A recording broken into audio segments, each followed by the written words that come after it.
Poland with him.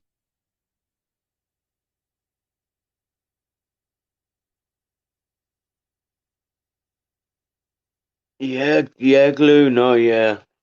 Yeah, he's in Poland, yeah. He keeps saying Slava Ukraine, even though he's in Poland. I think he just, yeah, he's in Poland. He actually done a video. I didn't believe it at first. I was like, nah, he's not gone to Poland, like. And then I watched the video of him actually taking off. Oh, you I think he's wonder gonna what try that. go to Uh, Ukraine and fight? Official Topic Talk says put the link out and you'll jump on 5 if you want. Um, Yeah, Glue, you should see his dad. His dad looks exactly like him. His dad's got the same eyes. Them killer eyes.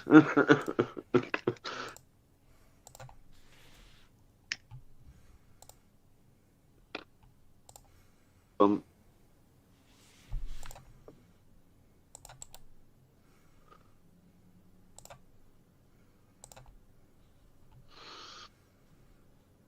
some grooming gang member. I think I might have seen that. I seen you put a few videos out about some fella that you said you wouldn't allow some. I did catch a few of them. Yeah, he's gone with his dad. you can turn your camera Killer off if you eye. don't want it on, lad. Oh, they can't Killer see you eye. anyway. Big up, Steve, Steve. How you doing? Steve, you Big have up, to go mate. onto my YouTube channel to see the chat. Yeah, Okie doke. you can't see it on StreamYard because I'm doing it a All right. different way. I normally ignore the chat anyway. Sometimes it's It's not. You know what? There's not much going on in it. There's not that much going on in it, and I'll tell you if anything decent comes in. Prob MBCK got the dog. Hopefully, he feeds it better. We don't know where it is. He says he's got it over there with him. Bullshit. So I reckon all his business with Darren, he's always been a Decca supporter, I think. Yeah, yeah, So's one or two others, to be fair with you. I mean, I fell into that trap the back end of last year, as like you may well know. yeah. But as soon as I seen the truth, it's a different field for me now. But I've got the feeling there's a few people that have supported Decca in the background. Paddy Conroy, DARRENGEE, just to name two. Yeah, Paddy. But So do you think when they fell out? Do you think when Paddy and that fell out that was not? I think that was for views. Yeah, I think that was a fake beef, to be honest with you, from what I can see. yeah. It looks to me like all them lot are seeing how many views Decker pulls in on a live. Do you know what I mean? But the thing is, Yeah. what you got to remember, he's got like 11K subs, and there's more than enough sufficient stuff out there in the domain, for everyone to sift over. There's been a documentary by Dot. I don't know if you've seen that documentary that Dot done. No, I haven't Yeah. seen it. Yeah, I have. You need to watch it. What is it about? And Decker, what's yeah? wrong? Yeah, basically, Dot. It took Alex Kearney, AC, coming back to life, about 12 months to work with Dot, for Dot to confide in Alex, to be able to come out and tell her story of what she went through at the hands of Decca. Alex is a really good gentleman. He's a really nice guy, and he's into that work in Glasgow. I've done a podcast with him, and he single-handedly brought down a paedophile ring in Glasgow on Govan Hill. Yeah, I used to watch quite a lot of the Govan Hill stuff he used to do. And His early stuff, when he used to walk around Govan Hill, show where all the like the foreigners were, where they were like, committing crime and stuff like that. They were good. I mean, he's content and the only reason he came to do the podcast with me is because he knows I'm a genuine guy. I've been covering the stuff about the grooming gangs in Telford, and I'm not in it for anything other than getting awareness out there. And Yeah. when Dot done her documentary, I mean it's heartbreaking, and you've got to watch it. But what done it for me more than anything that's out there in the domain at the moment was the phone call, between him and his mum. Yeah, who records all that stuff and puts it out there? I mean, there's loads out there, for people. I just don't understand how these 11K people can still support him, knowing, what his past is. Yeah. And you get a big podcaster like DARRENGEE. I mean, he's been through the mill. He's doing good numbers, and he's got a message he sends out. But I can't see why he would align himself with Decca. I just don't understand that. In that, when he probably, like I said, it's for the views, isn't it? I mean, when I watch Darren's lives, he can get up to 500-600 in there. Sometimes more, but when he has Decca on, it goes up to 1,500-1,600. So that's a clear motivation for me. See, in this business with Sean Atwood, I mean, people that are surmising that Sean got Darren and Decca together, and now obviously something's happened, and Darren's now turned on Sean. I'm waiting to hear about what that's all about. But to be honest with you, my feeling is that they've always been working behind the scenes with Decca, and the rest of the in-between stuff is just for clicks and views, I think. Yeah, for a guy like Sean, like I was saying earlier, the people he has on his podcast, they're all bad in some sort of way. Do you know what I mean? So, I mean, I've done a podcast recently. So I've done a podcast, like normally I do a load of podcasts with Ronan, Holden Official. Yeah. And on the most recent one we've done, he out of the blue, he asked me my feelings towards Sean Atwood. And I said, well, I don't watch his stuff. Ever since I heard on the back end of last year about #DaddyGate, it's not drawn me to him. And then Ronan simply asked, would I say what I felt? And I said, well, I don't watch the guy's stuff. I don't really know how to answer the question, in regards my feeling towards Sean Atwood. But he did say, if it's Sean Atwood or James English, I said, well, James English, without a doubt. I like his stuff. Yeah. But that Daddygate stuff was just too messy, for me to, even consider getting involved with.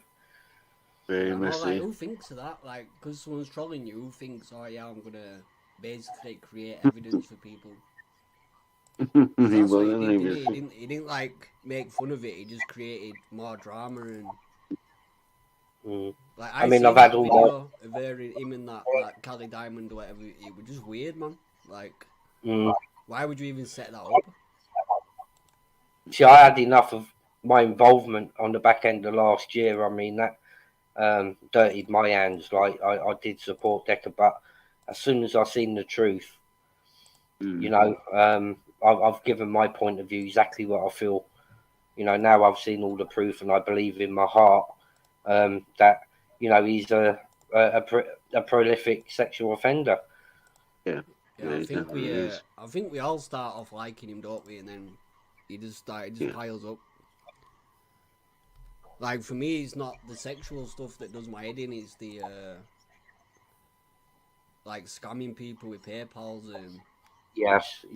Now I mean, I've done a now about paying £45 and he'll have a private talk with you and 100 and something. You've gone film set. Yeah, I've done a review on that. I've done a review on that recently, and I've given my thoughts to that. He scammed a gentleman out of £500. That he bought a ticket, to take his son to go and see. And then lied, got the fella to say he was the dad when. And then he got somebody else to act as if he was him, And you know, this is the manipulation side that is dangerous for people, especially vulnerable females, because Yes.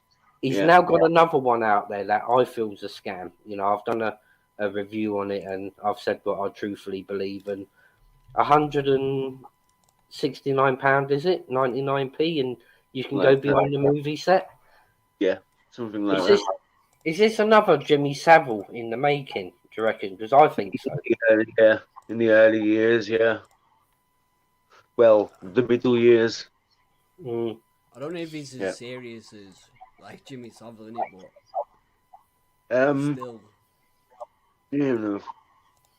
I don't know. There's enough females out there. Like, I mean, yeah, there's but that's still what I loads. mean. He's targeting older women, not younger women. If you know what I mean. So I know recently, he done a podcast with Darren, didn't he? And Darren was trying to push to him to say about the abuse that he went through. You know, when he was about 11 or something. But it seemed like Decca didn't want to really touch on that subject. I felt. Yeah, I'm watching that. He seemed like more interested in that, like to hear about what. I mean, but you know, needless to say, there's more than enough stuff out there, you know, for people to make up their own minds, you know, as regards to his past. But I do not know anyone, in my 50 years of life, that has even got one NFA for grape, you know, let alone numerous. You know, you simply don't hang around with people like that. Yeah, Steve Ray. Daddygate was when he done it all with Callie. Where's anything about Daddygate? Chancer. There's a channel called Chancer. There's quite a few bits on his channel about Daddygate. I'm not sure if Wheezy's channel's there anymore. I mean, I've missed all that, to be fair. I mean, I'd love to catch up and, you know, if anybody can point me in a direction, you know, to learn more about that. But yeah, the channel called Chancer. He's like a little yellow cartoon character, a little cat, Chancer. He's got most of the stuff on there about Daddygate. Put his channel up, Trouble. So I have to have a look at that after Christmas. I mean, I only like heard bits and pieces, and after getting involved with, you know, that dirtiness of Decca, I mean, I didn't really want to go into it, but I'd love to know what the basic reasoning was behind why he decided to get her to dress up, and then things that had happened. I mean, there's too many wrong ones on YouTube. Yeah, it's easy to get on in it and then start. Is there anything on there about Daddygate? I think there is. There's a few, but I'd like.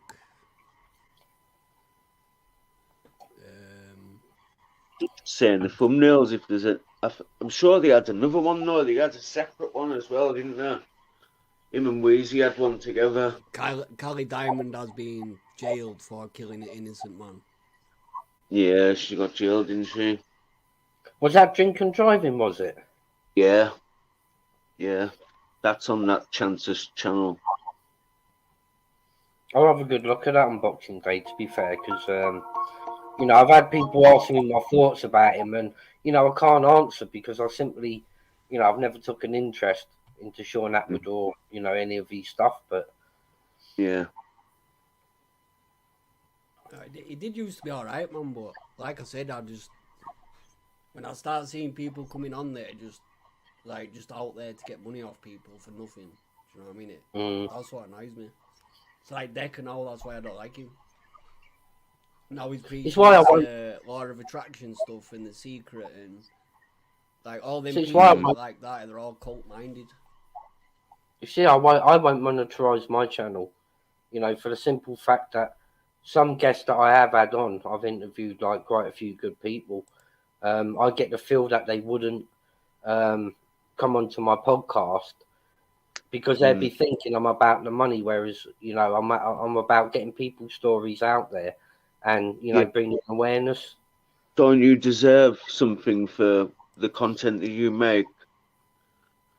Probably, maybe at the end of another year, I might consider it.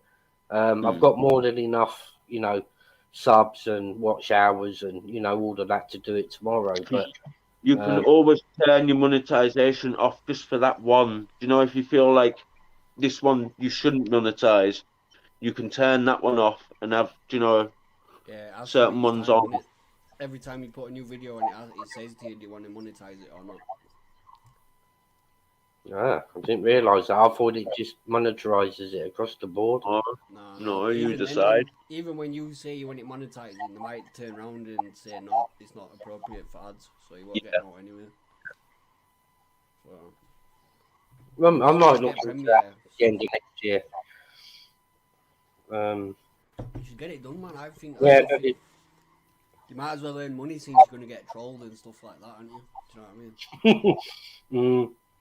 I mean, I've had two recently from, well, one claiming to be from my hometown, and he came onto my live and he started mentioning a few names from my hometown. And, you know, I said to the guy, look, I'm not interested in, you know, the politics surrounding the grooming gangs. I'm interested in the facts and to get the awareness out there, you know, to how bad it really is. But this guy had another narrative.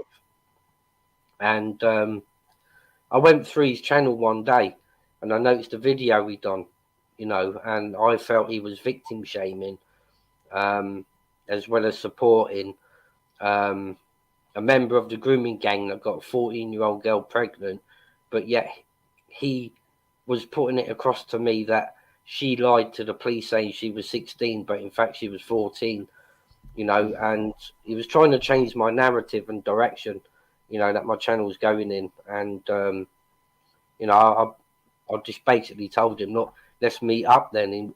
I said, you're 5 minutes away from me. Let's meet up and we discuss it and get it sorted. I said, you know, but he didn't show up. Then he done one or two videos about me. He found out that obviously back in the end of last year, I was supporting DECCA, and, you know, he tried to bring up all the old stuff, you know, as regards that I was supporting him, and how can I turn my channel in the direction it's going. There's about 3 or 4 different channels, like Unlisted was one of them called, and someone called Danny Jones Hoax Police. I don't know if you ever heard or come across that channel. Just what you've put up about him. That's all I've seen. You should put up something about him, didn't you? A video. Yeah. I had to do a review because you know, he's talking a load of crap and stuff, but he sent a couple of trolls after me. But I turned around to him. I said, look, I said, put all of you together and you still won't come close to what Humble gave me. And that was on his own. I said, I've been through the mill with one person and you got 15, and 15 of your trolled accounts could never equal the one of the Humble account. Yeah, you did have it pretty rough, didn't you? Yeah, but it's probably my own fault, to be fair with you, because people were telling me telling me, and then they got involved with my family and friends in my hometown, and you know, I did give a second so I can just talk on the phone a sec. 2 seconds, Trouble. Yeah. I mean, I think Humble reminded me, like we're good buddies. Well, I can't say buddies, but I mean, you know, we're on the talking level now. I can talk to him behind the scenes, and, you know, he's realised it was a big mistake I made. And he reminded me the other day on the live that I made about 280 videos about him. I was like, fuck, hell. It's mad, isn't it, what they say, just for attention. I mean, but it's, you know, it's through my own stupidity, really, because people were trying to tell me from an early stage, you know, about his past, and through the manipulation that he put me through, I didn't see it then, you know. But when I took my own time out and seeked the evidence myself, you know, I had no choice but to run 2 miles away from him. You know, it's stupid of me as a person to make that error of judgment. You know, I should have known better. No, but it's it's natural, innit? You can't just find somebody and start talking to them and automatically hate them, can you? Mm. Do you know what I mean? You have to go through Yeah. that. And I don't think it was right everybody attacking your family for it. Do you know what I mean? Like, I mean, I involved. mean, I owned up to it now, and you know, I've given out a lot of apologies, you know, and about 3/4 of them are in support of me and my channel now, which is great news. Yeah. There's still one or two lingering about that, you know, want to keep reminding me about the mistake I made, but you know, they can't knock me off my path. You know, I'm on a single track now with me and my channel. You know, and to me, I've just turned a blind eye to the stupidity of people wanting to bring up the past. Yeah. Well, it's always going to be out there now, innit? Like, Mm. I suppose it's just I mean, but you just have to get on with it. that's why we've got our own stuff. I mean, look at Danny Christie. You know, he made a couple of errors and he's owned up to it, and look where he is now. Yeah, it's just. I think it's all just part of growth on YouTube, innit? Like, no doubt we'll all do something wrong eventually, and annoy somebody, and the more I mean, numbers you get. I mean, we can't all be perfect, you know. We're going to make mistakes along the way. It's how we come back from them mistakes, though, that count, I think. Yeah, definitely. Just all about acceptance and that, innit? Accepting you've done wrong and whatever, move forward.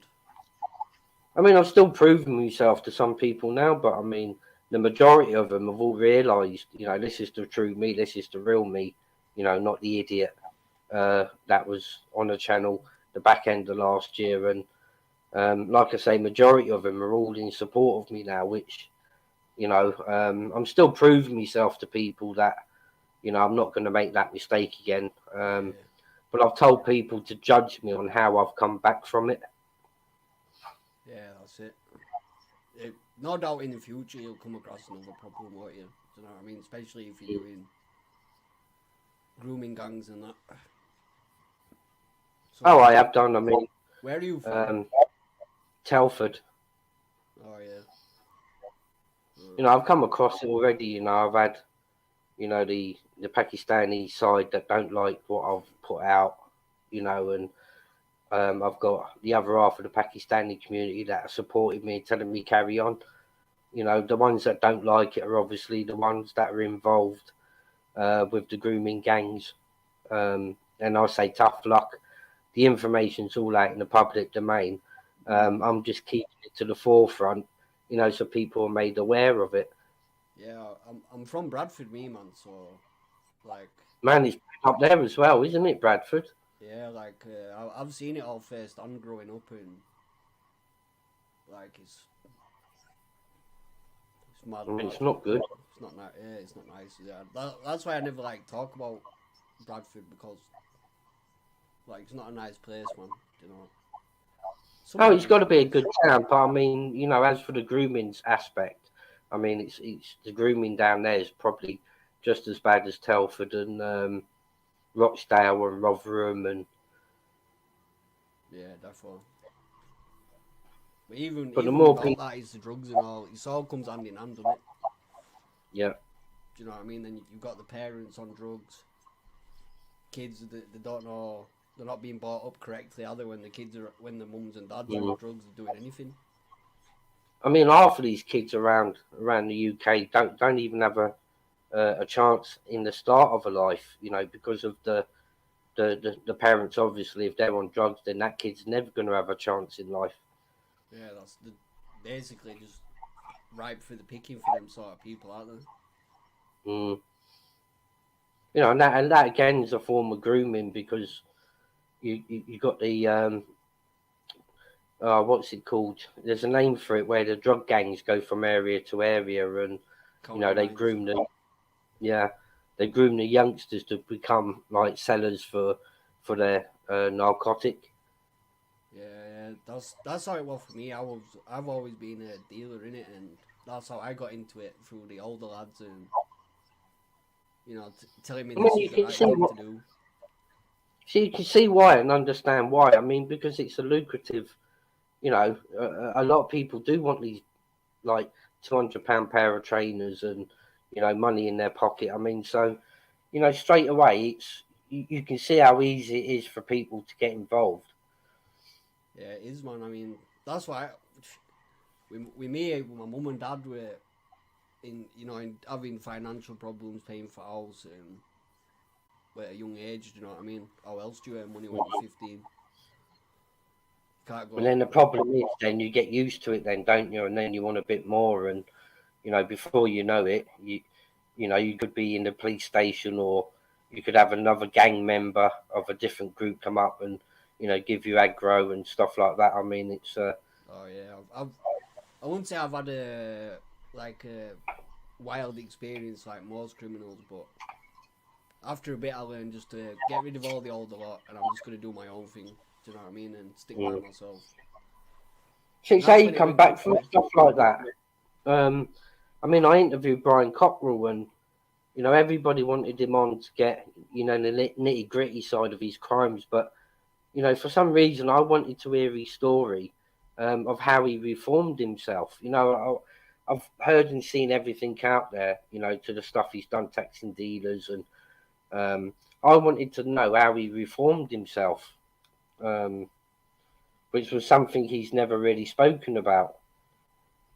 Yeah, it's for me, it was one of them things where I have done videos on my channel about it before, but I delete them because I feel like I've moved on from that chapter now, innit? I don't want to. Yeah, but it's always good to keep it out there for the awareness. Yeah, you know, so if somebody else is going through that, they can watch your video and then they realise what's happening to them, and then, you know, it could be good. It could be used as like education. Like when I was obviously when I was younger, I had the more drug dealers around me saying you should do drugs and sell drugs and make money that way. But there were only the odd person that said, "No, you should stay away from that and just go to work." And they've been through it all, and that's why they're telling me. And I'm just like, you know, you're old. You obviously can't. You're not a good criminal. That's why you quit, sort of thing. Do you know what I mean? So I don't take advice from them. See, sometimes, you know, you can be drawn into that easy lifestyle. Yeah, that's all it was, man. You know, you see I was always kind of alone and sort of not many friends and that, and being a drug dealer, like, excelled me into the population, you know what I mean? Everybody wanted to speak to you then, and you want to be like, win the nice cars in it and have the nice girls and gold chains and money and all that shit. But see, it's only as we get older we get wiser, don't we? Sometimes, you know, and look back and think, "Fucking hell, I wish I hadn't have done that." Yeah, I do. I'm pretty good with computers since I was a kid, like, but I fucked it all off to do drugs and sell weed and. What you mean, like editing and stuff like that with computers? Yeah, like I've been good at it since I was a child, you know what I mean? But I just moved it all and forgot about it all to be a criminal.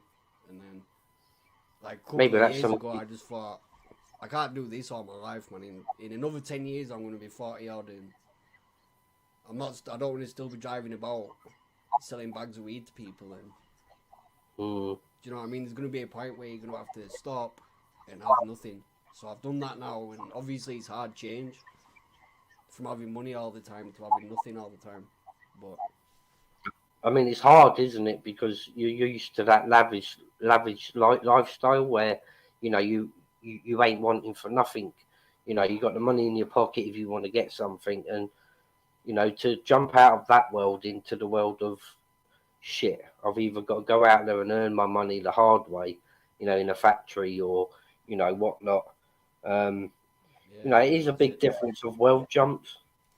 It is, and you know, like all my other friends that are criminals, like, they half think that, like, I've quit because I'm scared, or, you know, like, I'm shook alive. So that's like another side of it why you don't want to quit, because then to be a drug dealer, you have to be highly aware of what people think of you. Do you know what I mean? Yeah. And then, I mean, because you're not only looking out for the police, are you?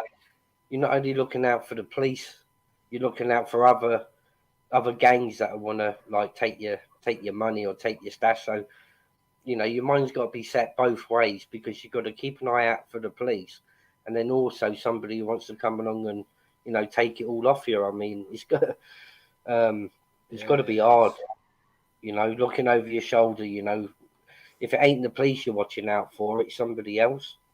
Yeah, that's one thing I've quit, and like I still chill with my friends. Obviously, I don't judge them on what they do, but like I'll just be chilling now. I don't care about police, where they're still like they'll see a car driving slow and they'll be all over it. Like, why is that car driving slow? And Yeah. I'm thinking to myself, just chill out, man. It's just the car going past the house. You know what I mean? But Yeah, that's how I was. can... Because when I was worrying about it, I used to think, why is that car drove up and down 2 times? And you know what I mean? See, when you got out of the game, like for the first 12 months, did it ever cross your mind to get back into it, knowing it was going to be hard to maybe get a job as compared to, you know, having that money available? Yeah, like it was just one of them things where I thought, if I don't do it now and I don't just fuck it all off, in the future I'm going to be even harder off with it. Do you know what I mean? It's hard when my people that I work with a lot and they ring me up and, you know, do you want this, do you want that? And I'm like, nah, man, I don't deal with it no more. Do you know what I mean? They half think that I'm lying to them, that I'm just trying to avoid doing business with them or something. Do you know what I mean? So That's what I mean. Once you're in the game, it's hard to get out. I mean, that's a typical example, isn't it? What you just said there. Yeah, like everybody thinks there's a reason why you've quit. Like, are you going to snitch on everybody? I've been caught and you haven't told no one. And are you dealing with other people? That's why you're saying it. You know, because they're all more paranoid than me. So, well, yeah, they're gonna be. When you're doing crime all the time and you're looking at getting caught and doing 20 years, you're gonna be like questioning every aspect of everything, aren't you? But now it's been so many years, everybody just kind of accepted that I'm a normal guy now, innit? So, but obviously I don't speak to as much people anymore because of it. I mean, big respect for doing that big jump. Yeah, I wouldn't say respect me for it, man. I mean, I should have done it time ago, but... Steve, can I ask you a question? Yeah, sure. Yeah. This feedback. Feedback? Aye. When I speak and when Steve speaks, I can hear feedback for some reason. Oh, 1 second. Can you hear my voice? No, it should be alright. I don't know why that's happening. Right, there's a question in the chat. What's the beef between him and Ronnie London? I'm confused as I thought Ronnie was long gone from YouTube. Oh, that was just a piss take. That was, you know, I just wanted to bring a bit of entertainment while I was down there in London at my cousin's funeral. Yeah, sorry to hear about that. Well, I mean, he's out of pain now, so you know he's in the best place. It's not echoing in the chat, is it? For people. There's an echo every time I speak. It is when I speak. It's not. Try that. I don't think it's on my side. I've got all my windows shut. I don't know. I have. I can hear the feedback. Have you got a mic on, Steve? Like a proper studio mic? No, I've just got a mic plugged into my laptop. If you've got the thingy touched up too high, like it'll pick up out. I don't know, it's just a cheap one. That's probably what it is, I'll be honest with you. I got a cheap one from Amazon, like a 30 quid one, and it always has a dodgy sound in the background, so I got rid of it. Oh, well, people say it's clear, but I can hear myself. I can hear myself when I speak. Yeah, I can hear something in my headphones. I can hear something. Is that better? Is the echo still there? Yeah. It's still there. But it's doing now I can hear like a... I don't know where that's coming from. I'll adjust. On the beach says, sorry Steve for your loss. Right, okay, now I understand. Thanks for answering, Steve. Merry Christmas, dude. Yeah, and I've just done it as a like a bit of a piss take video, to be fair with you, you know, just to have a bit of a laugh. Yeah. Trouble is very low, it says.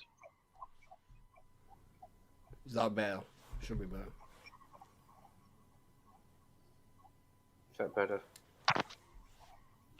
Still hear an echo. Yeah.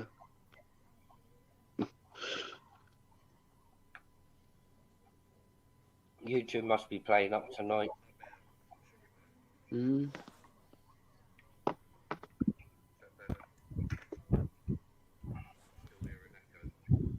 You know what I think it is? I think my microphone's picking up my computer, I think. That's probably what it is. That's better. A little bit. No, still, not still. No, it's gone for me now, that. Whatever happened then. Whatever Yeah, happened then. I Again, can still Steve. hear it. It's still echoing a bit. Mm. He's death row from the outside, Steve. From my end. Yeah, I think, did you just turn your mic off? I've just pulled it out the laptop and put it back in again. Yeah, it went Still silent for doing a it. second. It stopped echoing and then it came back.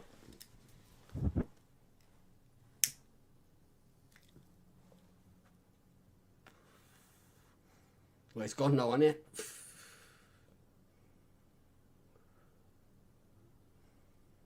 Yeah, it's gone. No, it's me.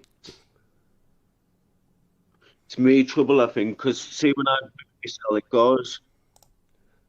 Did I boot the old one out? Yeah. Oh.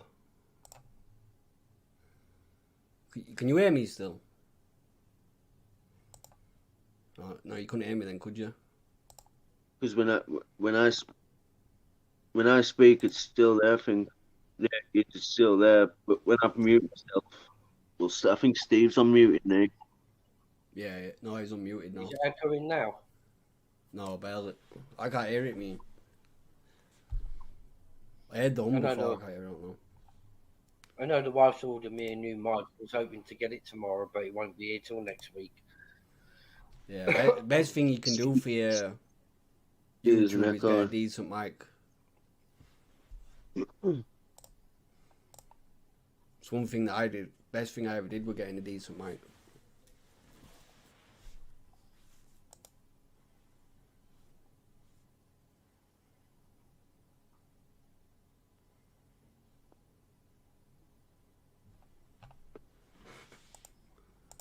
Well, is YouTube gone now? Huh? No, YouTube's having a problem with... Oh, you're in. I seen you in chat then, saying what have I done? Yeah, because you just put your knob. Oh. No, just put your noob. No, it's me. In it, your noob. No. A noob. Oh, is that what it is? A noob. What's a noob? Like, newbie or something. Like a new to something. So I just put 2 O's, I don't know. So what else can we look at and review? I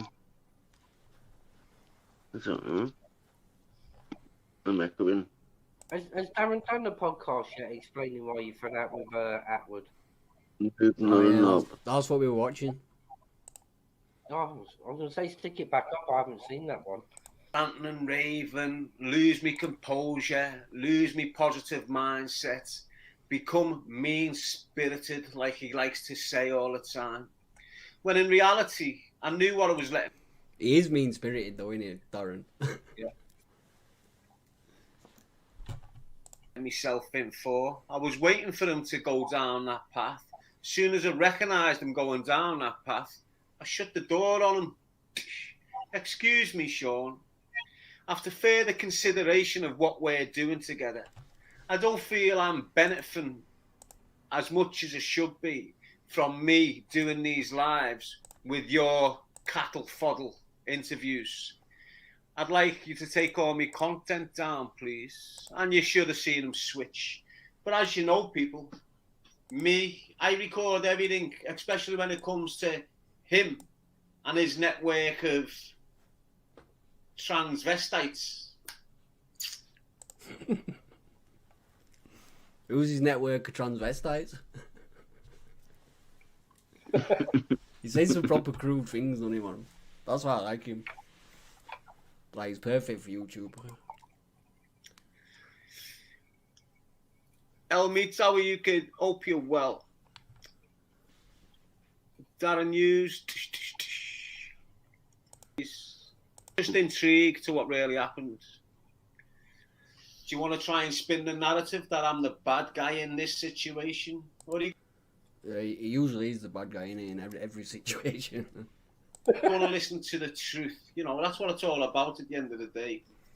How many times have I give him and his team of Masons the opportunity? What is it with all these Mason stuff, man? Like, they're nearly rubbed out Masons.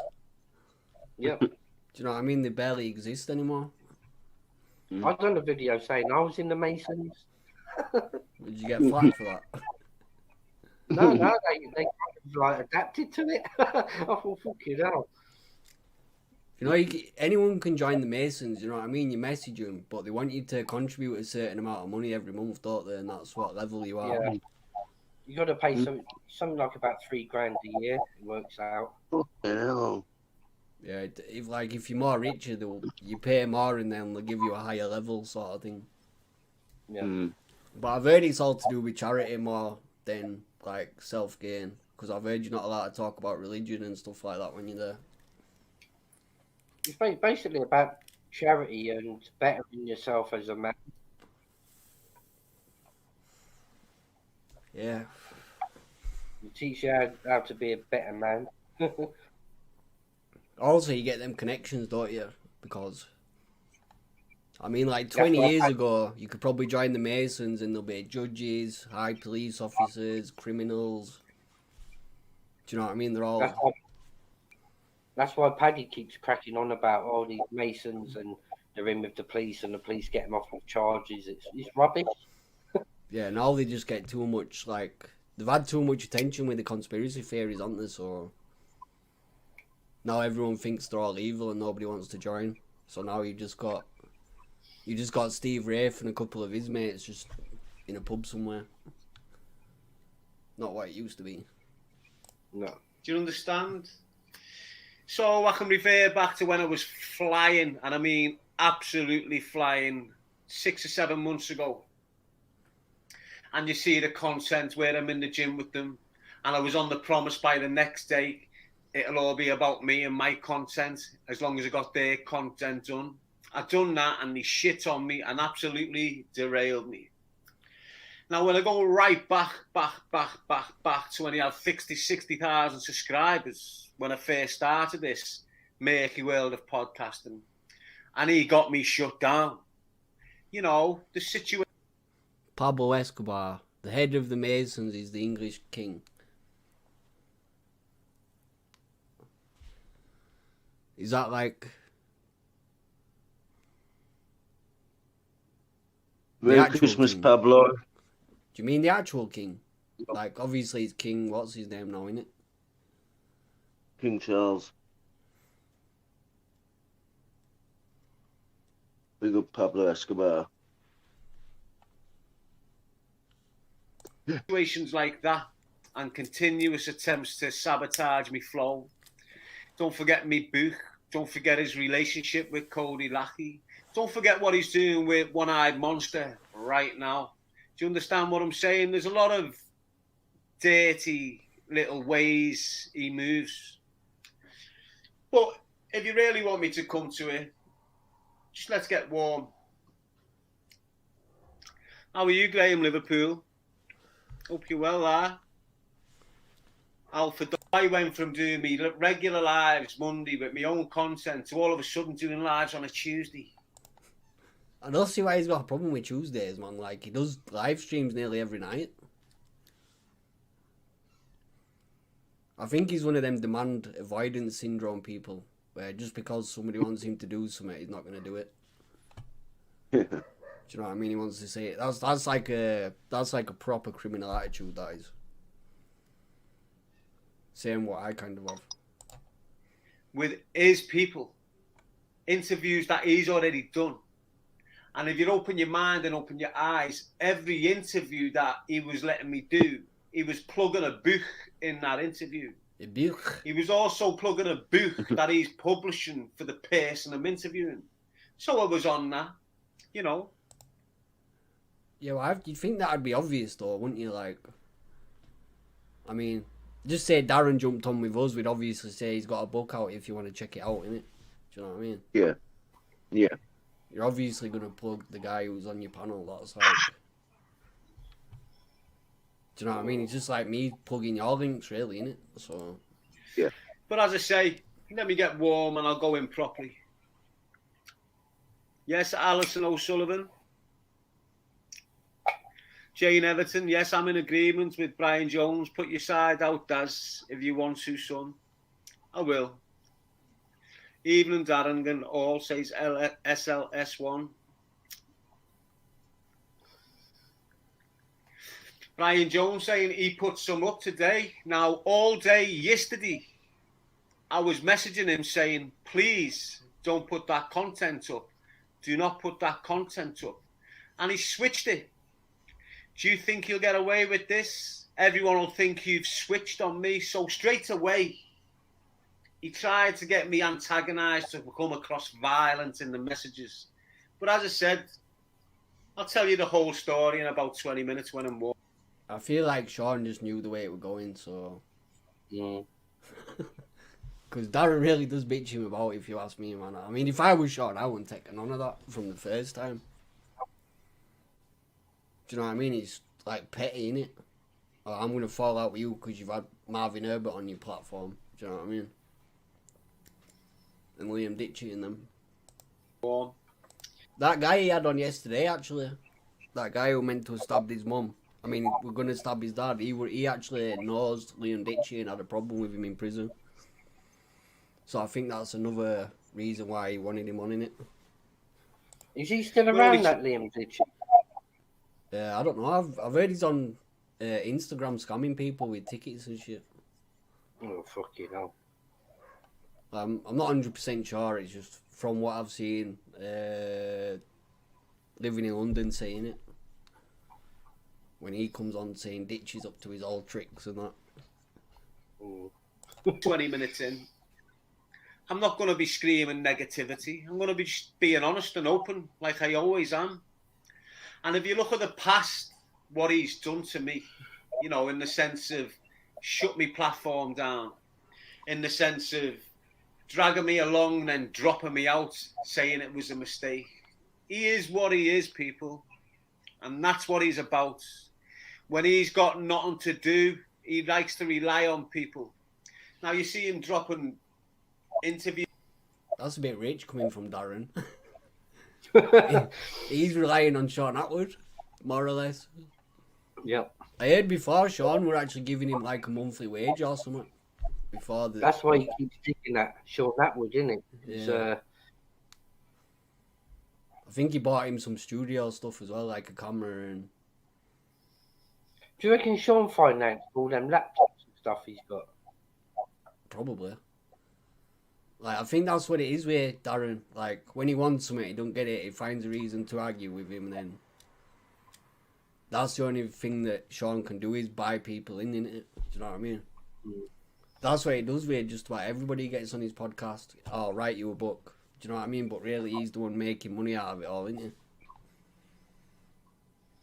Interviews after interviews after interviews after interviews. And he was running around asking loads of people. He was saying no, he was saying no. This is behind the scenes. But me, from about 7 weeks ago, when the contact first re-established, I've recorded everything. So I say about a month ago or something, I've got on him and went, look at these sites, Sean. Look what this expose is saying. How the first video we done was to troll me because I was attacking Marvin and co. Marvin is working alongside Attwood right now. Just let me get that in there. And has been for a couple of months. More so over the last weekend. Yeah? So, when I've showed him that video of expose, and I'm speaking to him about how he's been trolling me for years. Then I get a video 4 days ago where he's screaming expose out with MMA Kelly. Oh, he's on about Exposure TV, isn't Yeah. he? Is he trying to say Exposure TV's been on Sean Atwood's payroll all that time? Yeah. It's all them drugs he's smoking. I did see a video from Exposure TV where he ran about it, but I thought he were, you know, just making stuff up just to take the piss. Mm.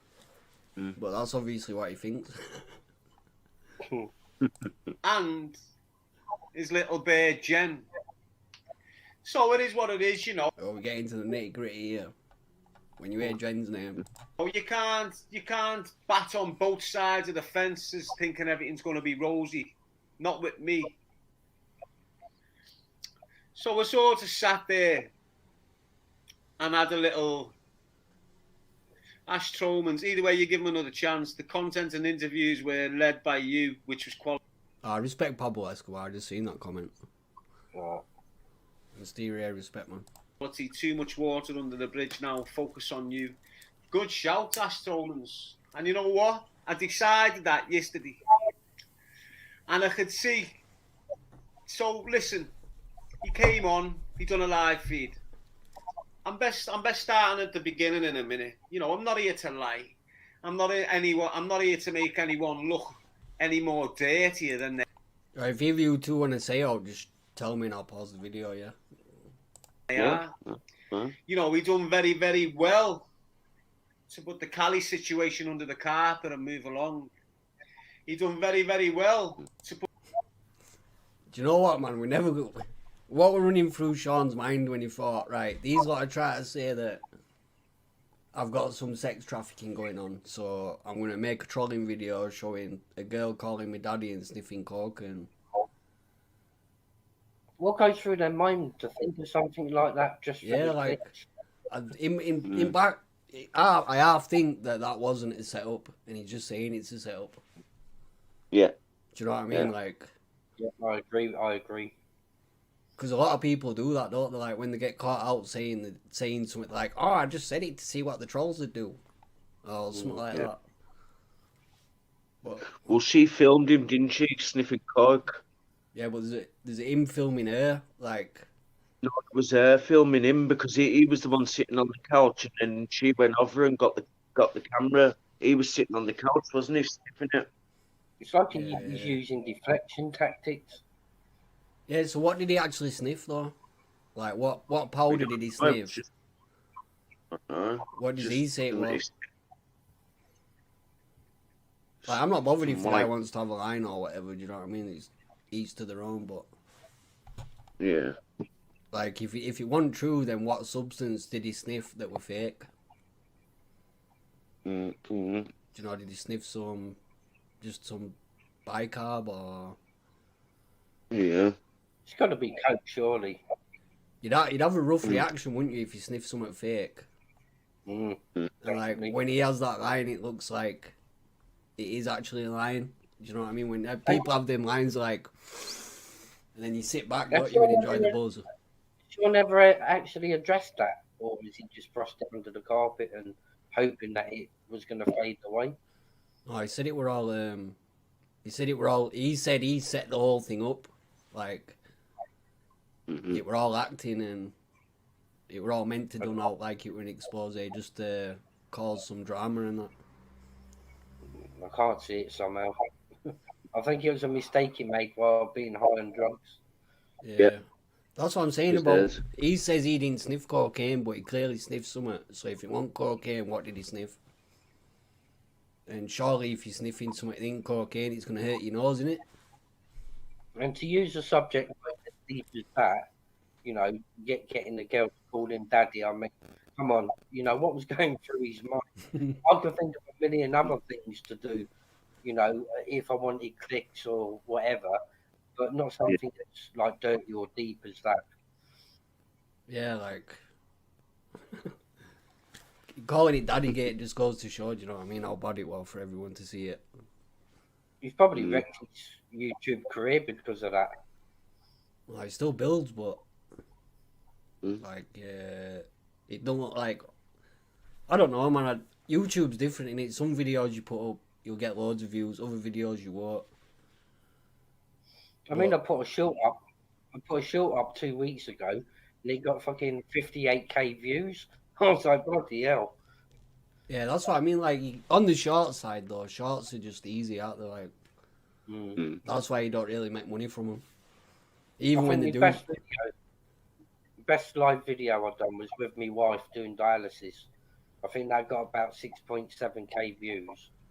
And the second best one was with Alex Kearney, basically Back to Life, and that got, I think, about 6.1k views. Yeah, but Alex Kearney's already got a platform on it, and like going through medical stuff like that's like people like to see that on YouTube, don't they? Like recovery stories and all that sort of stuff. Put that child trafficker who was his best mate under the carpet and move along. He's done very, very well to disassociate himself from English, Billy Moore, and others who all was part of the same group. Why is it with that Billy Moore kid? Like, is he a wrong and No. Or is he someone he's just fallen out with? Somebody's fallen out with. Billy Moore, weren't he involved in getting Darren shot once upon a time? I don't know, that's what I mean. I don't know the story why he's with Billy Moore. I think Billy Moore set Darren up to be shot. Did he? I think so. Sure. No, I'll have to have a look into that, innit? When you look at other individuals, I'm not asked about them. I'm well past it. You know, I've got 2 weeks until I'm in next year. They're left behind. I'm flying. I know what content you like. I know what direction you want me to go in. I don't need to participate with him, the one who publishes everyone else's books but mine. Do you understand what I'm saying to you people?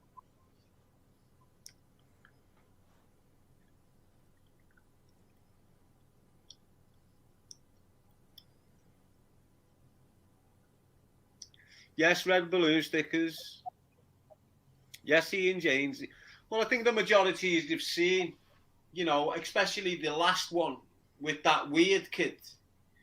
You know, Sean the Pawn was telling me that this kid... I don't want to call him Fatwood no more. It always makes me cringe when he calls him that. I've never once, like... No, man. I wouldn't dare say that to one of my mates, like... Fuck that. Every time he says it, man, I'll fucking shivering, be cringe. Kid attempted to kill his dad. And I'm thinking, whoa, this is messy. This is a bit crazy. I'll get him on. I'll do that interview. After me saying I don't want to do a couple with other people, I'll do that interview. It sounds very fucking interesting. It's still on my platform now. I took them all down. You know, so it is what it... But then I sat there and thought, hang on. I still don't know why... have you seen that Chet Sandu? Yeah. Have you seen what's gone on with him in background? I'm sure he came to my door one day to buy a phone. If you type in Chet Sandu in sheer injection, like them two were like... They were friends and then they fell out. Because Sean was close to him, wasn't he, as a mate? Yeah, they still are. Sean and Chet Sandu are still good friends, aren't they? Mm. But like, I don't want to bring it up on here, but just type in Chet Sandu and injection. If you know what that injection kid is. That out after. Like, it's some mad shit. Like, I can't believe, like, not many people have seen it, man. You'd be shocked what it is. Shocked. Why should I take my content down when he's got my content on his platform? But just like all of yous, I was waiting for this anticlimax of this kid's story. You know, I've been convinced he's attempted to kill his dad. And I think we were all sat there anticipating this, you know, climax. I mean, it was good that he never done what I was assuming he'd done. It was fantastic that he didn't commit an act of violence. But when I'm being told that this kid's got a story, when in reality he just wanted the kid to speak about snitchy bumperclart and bring that dirty poison back onto my platform, which he did. But we was all sitting there, weren't we, expecting this climax to this kid's story, and he hadn't even attempted anything. He thought about it and then thought again. It was not unlike an attempt. Do you understand? If you attempt to take someone's life, you end up on an attempted murder charge. So I just said after that, sent him a message within a few hours going, wow, I don't want any stale interviews. I won't be doing no stale interviews. I want fresh faces from now on. I also won't be doing them on a Tuesday and a Thursday and a Saturday the way you want me to. I'll do them on my days of work, Monday, Wednesday, Friday, or a Sunday. So that was straight after it. But you all understand what I'm saying, don't you? You can understand where I'm coming from, that I was disheartened with what he was doing all of a sudden. And if you go and watch that interview, he's just sat there. And while he's in that interview, he's not engaging. He's not coming on unless he's got to speak about his book publishing. But while he's sat on that interview, he's in my comments, trolling and arguing with people in my comments. I had to put him in time out. If you go and look, I put him in time out because he was just sat there with a smirk on his face. Well, you know, he just sat there looking all weird, arguing with everyone in chat. Like, you just won't bother, would you? Chatting shit in the comments. So me, I had to put him in a timeout. Do you understand? From that point on, I had my suspicions he's after his old bollocks, clickbaiting. And that, oh, I don't need to clickbait. I've got these many. Go and look at the interviews I've done on his platform and tell me he's not fucking clickbaiting. All right? Yes, Sean, Northern Scum, Kevin Mooney, Brian Jones.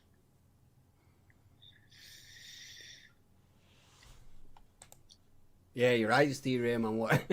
He don't have anything to do anyway, so what does it matter what days he does shit on? That's what I was saying earlier. He does live streams every day nearly anyway. I think he's been buttered by Attwood and he's just trying to dig back at him, I think. Yeah, I bet secretly he wants something off him, like a new phone or a new camera or... And he hasn't got it, so he's threw dummy out. I'm sure they've been giving it him, so he's chucked his dummy out. Yeah. I bet eventually he'll get what he wanted. He's going to look a plum again for getting involved with Decca, though. It doesn't seem to bother him though, does it? Like, I think everyone that's got a problem with Decca has a problem with DARRENGEE, so they might as well combine forces, haven't they? Yeah. Plus, like I said earlier, he gets what, 1.5k in every time Decca's on the channel. You know. Respect Pablo. Oh, is that? I'm not talking about you, lads. I'm talking about the other weirdo. So you can just fucking get out of there because you're thinking you're important. So get out of here. So what I'll do, you know, he's got a good way of dealing with trolls with that one. Makes me laugh. Either raps to him, then blocks him, or does a fart and then blocks him. He fucking he blocked my channel once. He did, Darren, and it took my channel down completely. And then I went in his chat. I paid $3.99 in his chat to ask him why he fucking took my channel down. What did he block it? Did he block you straight away? Yeah. He answered the question. He said it's probably because you use some of my content, and he said I don't like people using my content. And I went into the content finder and he says, I've got a list of people and I'm just going to, you know, give them all the fucking strike. Right cocky about it, he was. No. Oh, it mustn't have come across my content yet then. But even then, like, I think I've transferred it enough. See what he does. He waits until you've got 3 sets of times you've used his content, and then he strikes you 3 times in one go. Oh yeah. He's a sneaky little bastard. I suppose when it comes to troll channels and that, there's no what you can do but strike them really in the, you know. But I think once if you like this setup I've got here now on the screen, like you can only have a certain percentage of the screen that is the other person's content. Do you know what I mean? As long as you're reviewing it all the way through, they don't give you like a set limit of how much of that video you use. Because we're actually reviewing it, you know, YouTube won't touch it.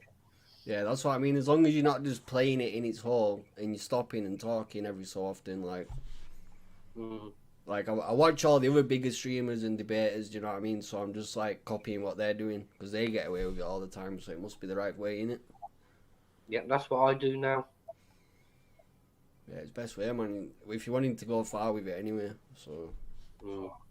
You need to know the historical attempts of him derailing, where he's succeeded, you know, where he's knocked me off path, where I've been absolutely flying, creating me content, he's popped in and then ruined me fucking progress, then popped back out. This time, he tried exactly... I haven't seen any change to Darren's channel except he deleted a video. Like, he's making out like it's proper affected him, isn't it? And yet he's still live again and same views. I don't see what he's seeing. The same. He tried exactly the same again. But I was well rehearsed in how he behaves and his methods and his tactics. So I didn't rise to his occasion. You know, I might have sulked a little bit because he betrayed me trust once again. But to my people that's been with me for a couple of years now, you can see every time he's came into my picture has gone quiet and I've gone off track.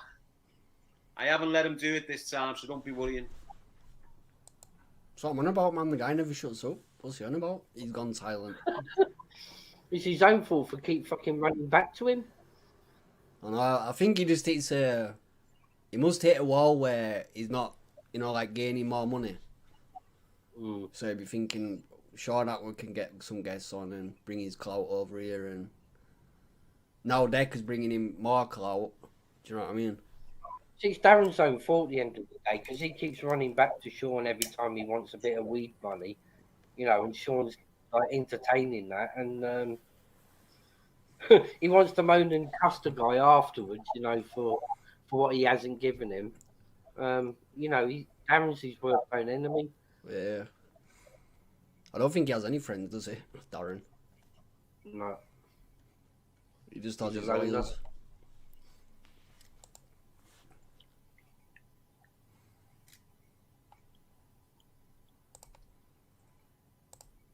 I've been requesting that he doesn't put any more of my live content on his platform, but he's went ahead and done it.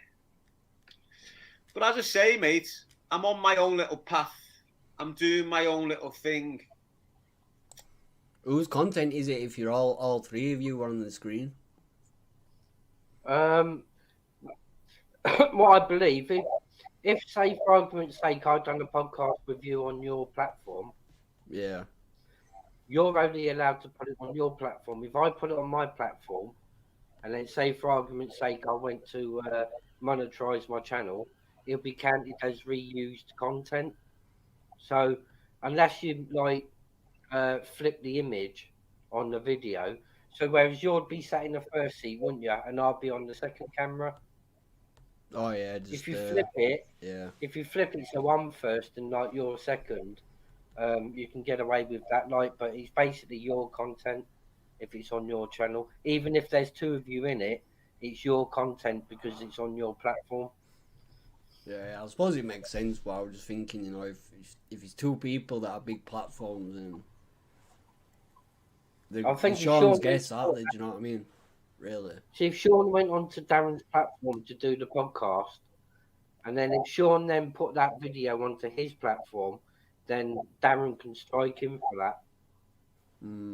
Unless he changes and flips the image so that he's like first and Darren's like second. YouTube are funny like that. Yeah, I know what you mean. I'm sure they. Oh, you think it? Well, why don't they strike it? Why don't they strike him if he'll strike you? Because what he's going to do, what he does, he waits until he can strike you 3 times. And then they hit you with 3 in one go to get rid of your channel with one go. So even if he had to sit on 2 videos waiting for a third one, 6 months later when that third one comes, then he'll strike your channel to get it taken down in one go. That's what he does.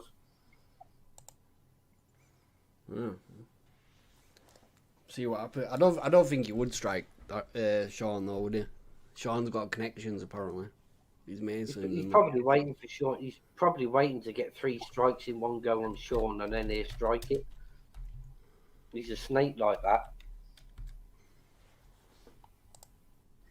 So, you know, it is what it is.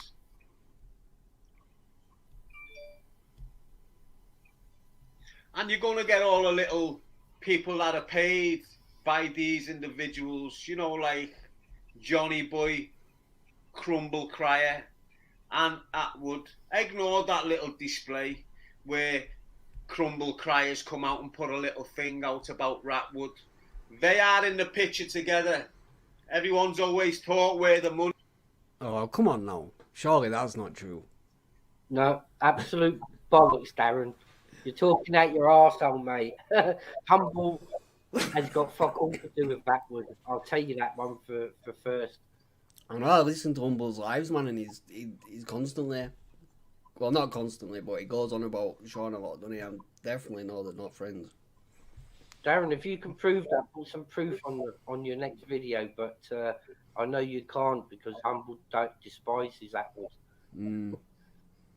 I think it's the, for Darren, he'll just be thinking, the guy tried to pay me with money, so, for whatever reason, he wanted to give him money. So surely he'll be thinking that way. That just proves that Attwood does pay people, you know. That's all it proves. Darren's felt butthurt by Sean Atwood, and that's why he's going back at Attwood. He's done me out because Attwood won't buy him a new phone. Yeah, definitely more to it than what Darren says, isn't there? It's just Darren's version. And I mean, yep. Sean hadn't even brought a reply, so I said, "Oh." You got Darren's version, you got Attwood's version, and then you got the truth. Yeah, but we don't even know Attwood's version yet, do we? Do you know what I mean? No. He put that video about wanting a new guest, a new host, a new co-host. If you notice, Sean Atwood never accounts for anything, does he? He always stays silent, open, it just fades away. He never actually, you know, brings it to the table and talks about stuff. I suppose in some ways, like, it's the best thing to do in it, but with Sean, like, he's in the mix too much anyway, weird stuff, man. So really, he should answer it. Yeah. Money's coming from. But it'll come out in the future. I'm staying focused. I'm not getting embroiled with little clickbait and rats again. I'll have my shout on what has happened with Attwood because I'm entitled to. I'll put it across with pure truth, no lying, no exaggerating, exactly how it went down. As you know, I record everything, and soon as you've heard the full story out my mouth, I'm convinced that you'll understand I'm in the right. The first thing he started doing was attacking me mental health. Oh, people will think you've switched on me. No, they won't. It's quite obvious who switched on who in their messages.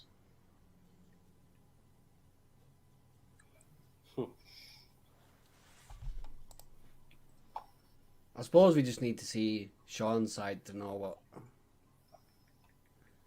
Because all I've heard from... Go on, Steve. I was going to say, Sean very rarely will speak about stuff like this. He just keeps it quiet, close to his chest, doesn't he? Yeah, that's what I mean. That's why there's always more to it if he's not speaking about it. But to me, it just sounds like Darren just wants his own way, and I don't think being a criminal the way he was the guy that was in control, wasn't he? Yeah. And now he's the one that's having to calm down. And then when things don't go his way, this is what happens. He spits his dummy out. Yeah, that's it. Don't like being the one under somebody else's wing, does he? No. But this is what happens when you keep going back. And I was sitting. Were you just going to say something then, Steve? No. Oh. In there sweating because I couldn't get people gifts and all this shit. But then this morning it's kicked in.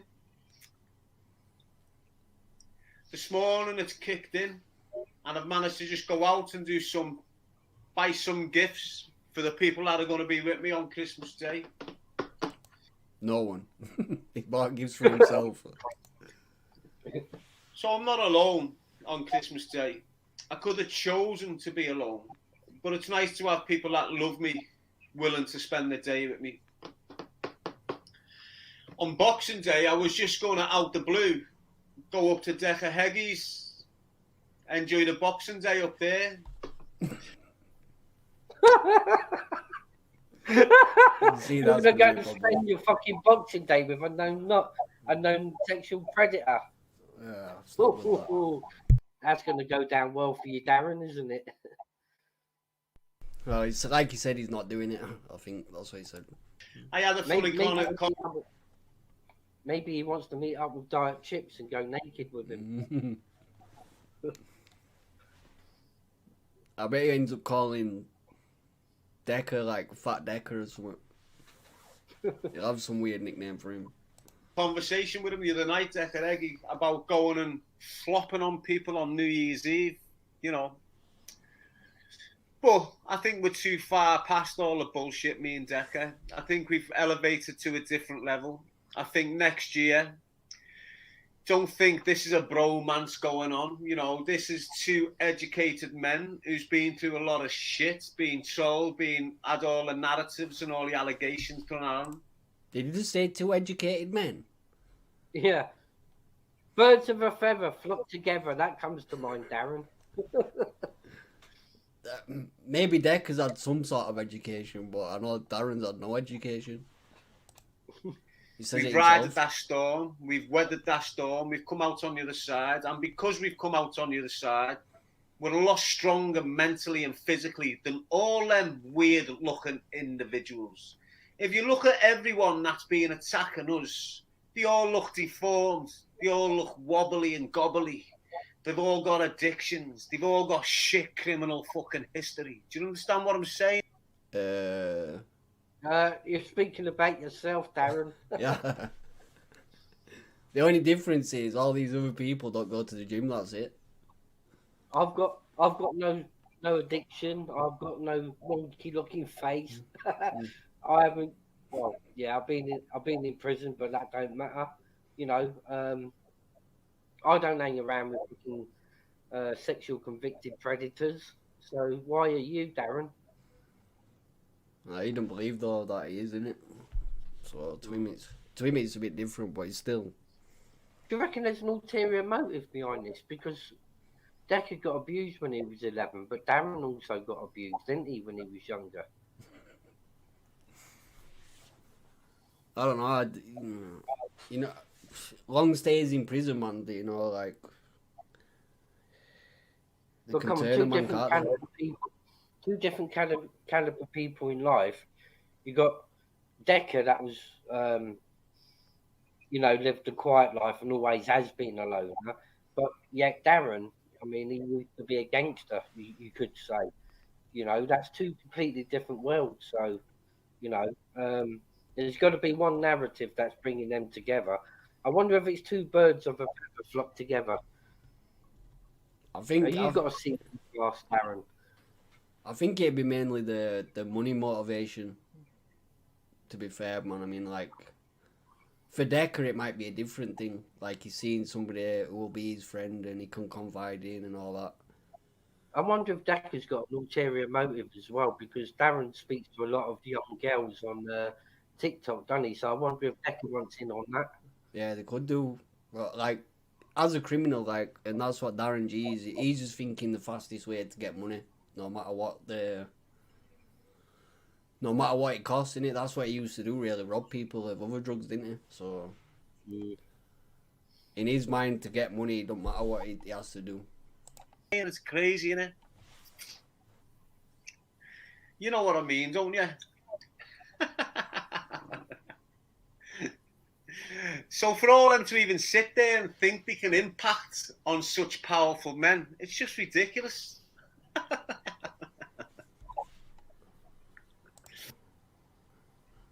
Who's he on about powerful? Mm. He's let YouTube go to his head too much, motherfucker, you know.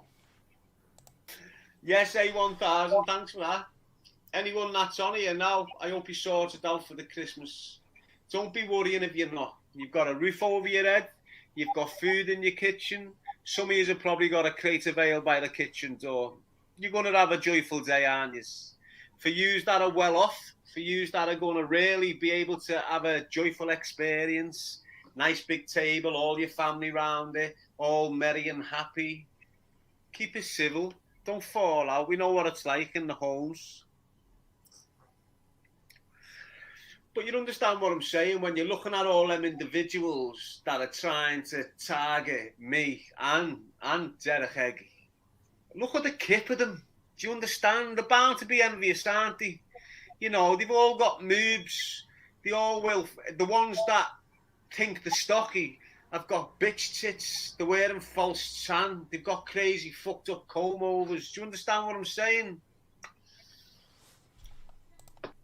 The only one with dodgy tan is fucking Decker. He's saying dodgy comb overs, but what's going on in the Darren's head? There's a reason he wears that cap all the time. Yeah, I don't want to see his head again. Yeah, he's got like, he's the bald down the middle, innit, and he's still got the side hairs. So just shave it all off and just roll with it, do you know what I mean? Part of age, isn't it? And then they must be looking at us thinking, oh, look at them. Now you look at me, and some people say I'm on steroids, but I'm never and never will be. Decca freely admits he's a juicehead. And that's what's good about him, innit? Hey, he's just up front, yeah. Look, he's like pure happy now he's talking about Decker, isn't he? Well, Darren, he weren't too quick coming out about his NFAs, though, was he? No. So, you know, we had to prize it out of him to prove, and then he slowly then admitted having 2 NFAs. Darren, you're thick. Something will happen along the line, and he'll fall out with Decker again, won't he? Guaranteed. Falls out with everybody. Yeah. I do this, do that, and what? I look good for it.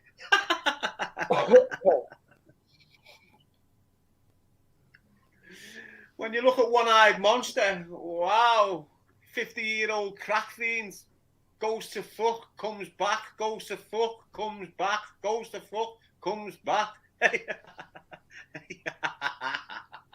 Fucking hell, man. Yeah, Defo on the beach. You can see how happy he gets bringing his name up. Now, listen, I'll tell you now, on this YouTube, you know, when you go onto your YouTube studio, and when you've got content out there, when your content gets repeated on other people's platforms, it comes up on your YouTube copyright fucking levels, right? I've got 3 of Attwood's live feeds, 100% on my copyright. Now, I'm not like him. There's your Remember 3, what Steve, I said innit? before? That he waits for the 3 and strikes them in one go? Killer. He's already got it in his mind, hasn't he? I wonder if he's going to hold him to ransom. No, Oh, he but just I think Sean has deleted all his content off his channel, innit? So Yeah. See, he's a sly fucker, and you know he's just admitted what he does. He sits there, waits for 3 strikes on somebody, and then takes their channel. it's what a lot of them do, though, innit? I think that Sam Walker does that as well, doesn't he? Mm. Like he waits till a certain time. And yeah, on the beach, man, he doesn't even sound like a real laugh, does it? It's like he's putting it on. I'm not a devious, manipulative puffer like him. You fucking Do you are. understand what Nobody else calls Sean Atwood Fatwood because of the reason why he calls him that. I'm saying? I could copyright him right now for 3 different videos and go, see you later. But I'm not like that. Do you understand? I don't. Right, bastard. That's a blatant lie, innit? Yeah. Maybe he's not like that anymore, what he's trying to say. He's always been like that. Instead of just give you 1 strike, he for some reason waits until he's got the 3. Then he either takes the channel down because it goes completely, or like you said, you know, he might try and hold him to ransom. He has deleted his content though, so yeah. You can still strike it even if you delete the content. You can still get the channel removed because YouTube will realise you've deleted it, but he can still strike your channel for it. That's what I'm disagreeing with. Oh yeah, it'd still register on the YouTube that you've used his content, wouldn't it, at some point? Yeah. So yeah, that's true point. Play them games. I don't set out to defamate or copyright individuals unless they're little rats. Do you understand what I'm saying? I was trying to call you a rat there, Steve. Wanker! He only strike you if you're a little rat. I ain't no rat, Darren. Speedbag You're static. the rat. Look at whose arse you're up. Yeah, definitely. Me? Looking up for a known sexual predator.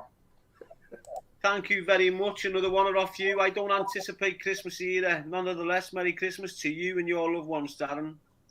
Thank you very much for that, Speedbag Static. Thanks a lot, matey. I appreciate it. You're all bullies has just sent me a super sticker. Thanks a lot, brother.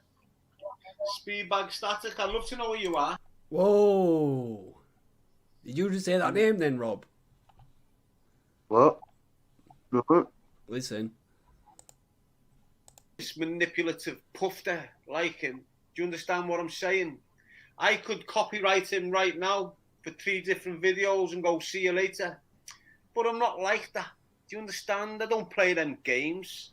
I don't set out to defamate or copyright individuals unless they're little rats. Do you understand what I'm saying? Not that bit. This bit now, are you listening, Rob? Yeah. Speedbag Static, thank you very much. Another one off you. I don't anticipate Christmas either. Nonetheless, Merry Christmas to you and your loved ones, Darren. Thank you very much for that, Speedbag Static. Thanks a lot, matey. I appreciate Oh, it. the next bit. You're all bullies is just... Did you hear it? You're all bullies. That's Queen Gambino, innit? Is that Gambino? Yeah. Send me a... You're all bullies. Yeah. She's got Darren's arse as well. She's donating to Darren. Put her on blast. Oh, is that what he said? You're all bullies. Clip it. Thank you very much Clip for that, that bit. Speedbag Static.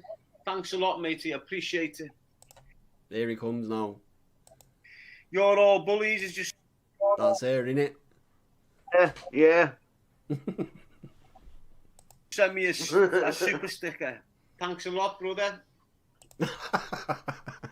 Jenny's a brat, so I spoke to one of the customers on it. Well, is that definitely Gambino's channel? Yeah.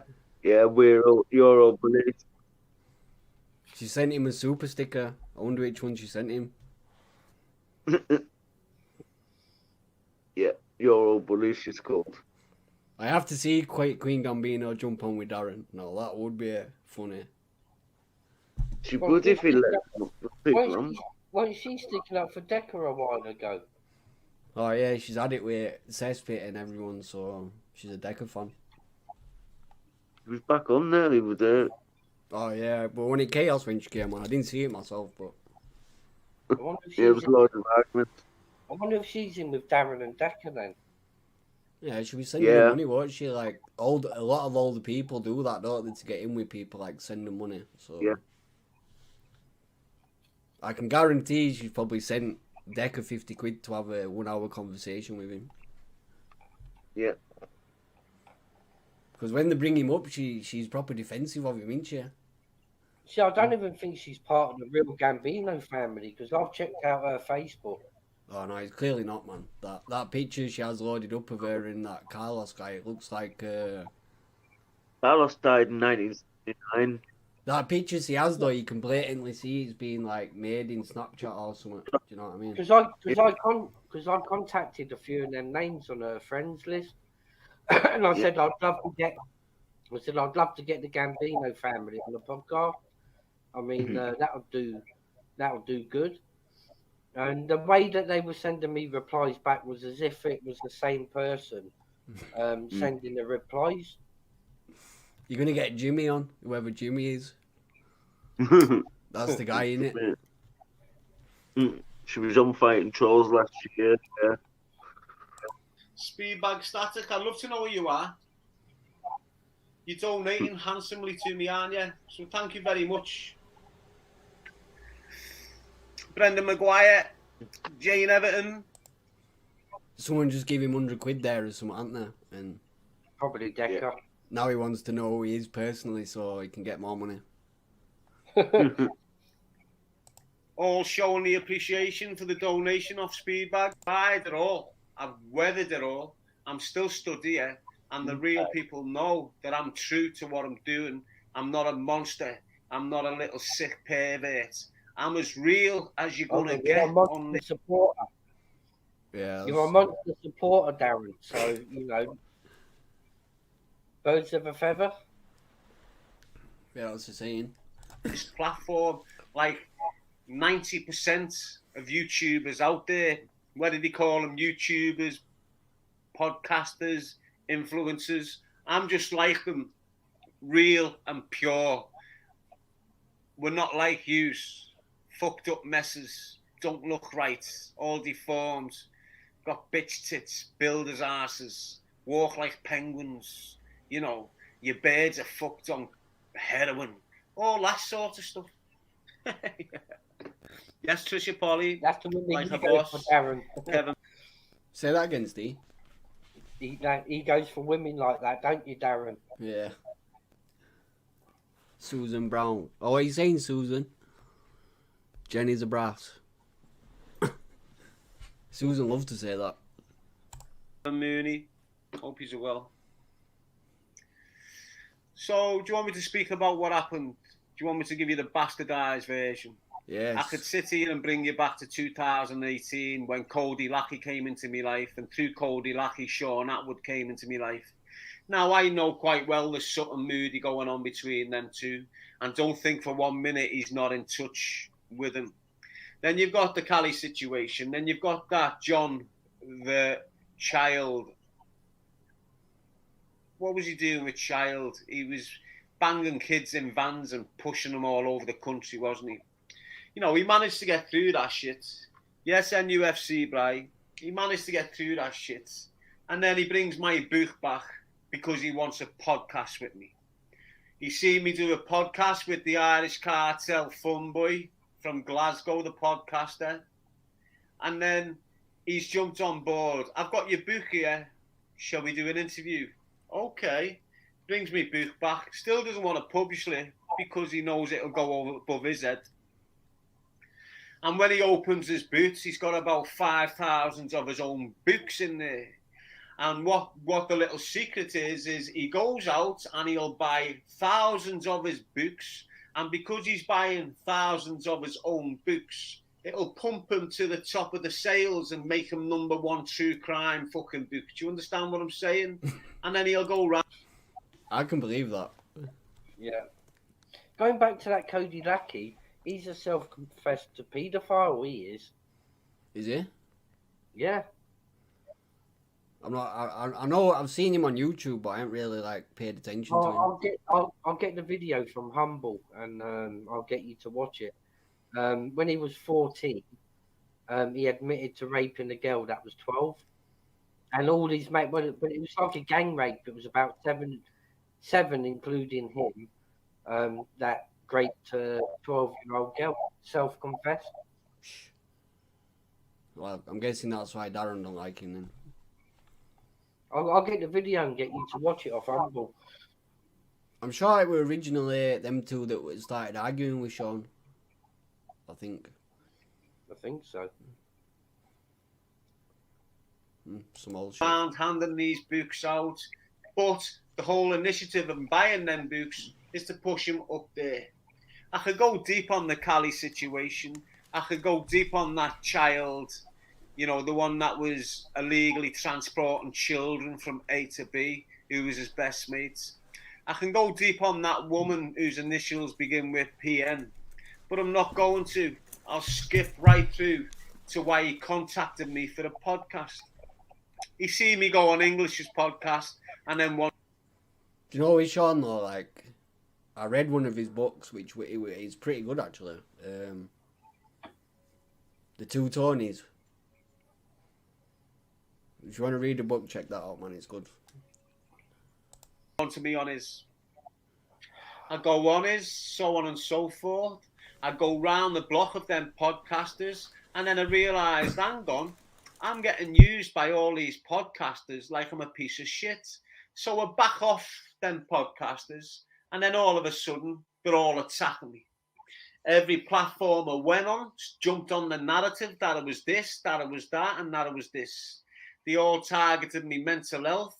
And then because I started targeting them back, because I started standing up against this group of weird, fucked up podcasters, they all tried their hardest to get me shut down. And that's when I lost my first YouTube site with 60,000 on it, because I was attacking Attwood over the Cali situation. Because I was attacking Attwood over the Cali situation, Fumble Dryer and his little dirty bird contacted me, witches have all heard the recordings, and started offering to pay me money each month to attack Ratwood, which it didn't. Okay? I refused to. What is it with, like, what started off the beef with Humble and... See that conversation that took place. Humble wanted to pay into. He was. Oh fucking hell! He was doing charity, wasn't he? Charitable work, and Humble offered to pay charity. I think about £100 a month or something like that for 3 months. Never once on any recording was it mentioned that Humble was going to get him to troll people. I've heard the original. Humble sent me the original conversation, because obviously Humble recorded it as well. And the version that Darren put out never once said or asked Darren to troll anybody. So I didn't hear that. I did hear what Darren put out, but I didn't hear that. But I didn't hear him saying, "I want you to do anything." It just sounded like support sort of thing, innit? Exactly. Humble was only interested in putting into that charity. And again, Darren was trying to say it was going to go to his personal account, but you can clearly hear Donna saying that she'll pay it directly to the charity on his behalf. Not once was it mentioned about trolling, so, you know, he's pushing a narrative there that ain't true. Big up local experimentalist UK. That's a long name. To do so. After a few months, I thought, hang on, I need to stay on board with this due to the message of choose a life, not a knife.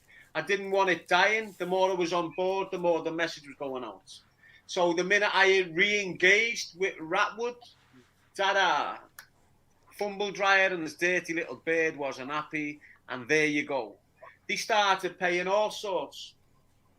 Now, they started paying all little rats on this side of the fence, but then they started, you had the likes of the Glasgow thing and One-Eyed Monster, bringing in the Snake Pit, bringing in Uncle K, bringing in Snitchy Bumberclart, bringing in Ben Hatchett, bringing in all these little poisonous, fucked up junkies to target me and try and destroy me. You were friends with some of them at one point. He's destroyed himself. I'm sure, like, him and Ben Hatchett were going to do some charity boxing match or something. And he was in with Ditchy as well. And, you know, one or two other people he was. You liar, Darren. Your nose is going to be 6 foot long by the time you finish this video. Fucking Pinocchio. Pinocchio G. Something like that. This isn't bullshit. This isn't paranoia. But I'll skip across all that.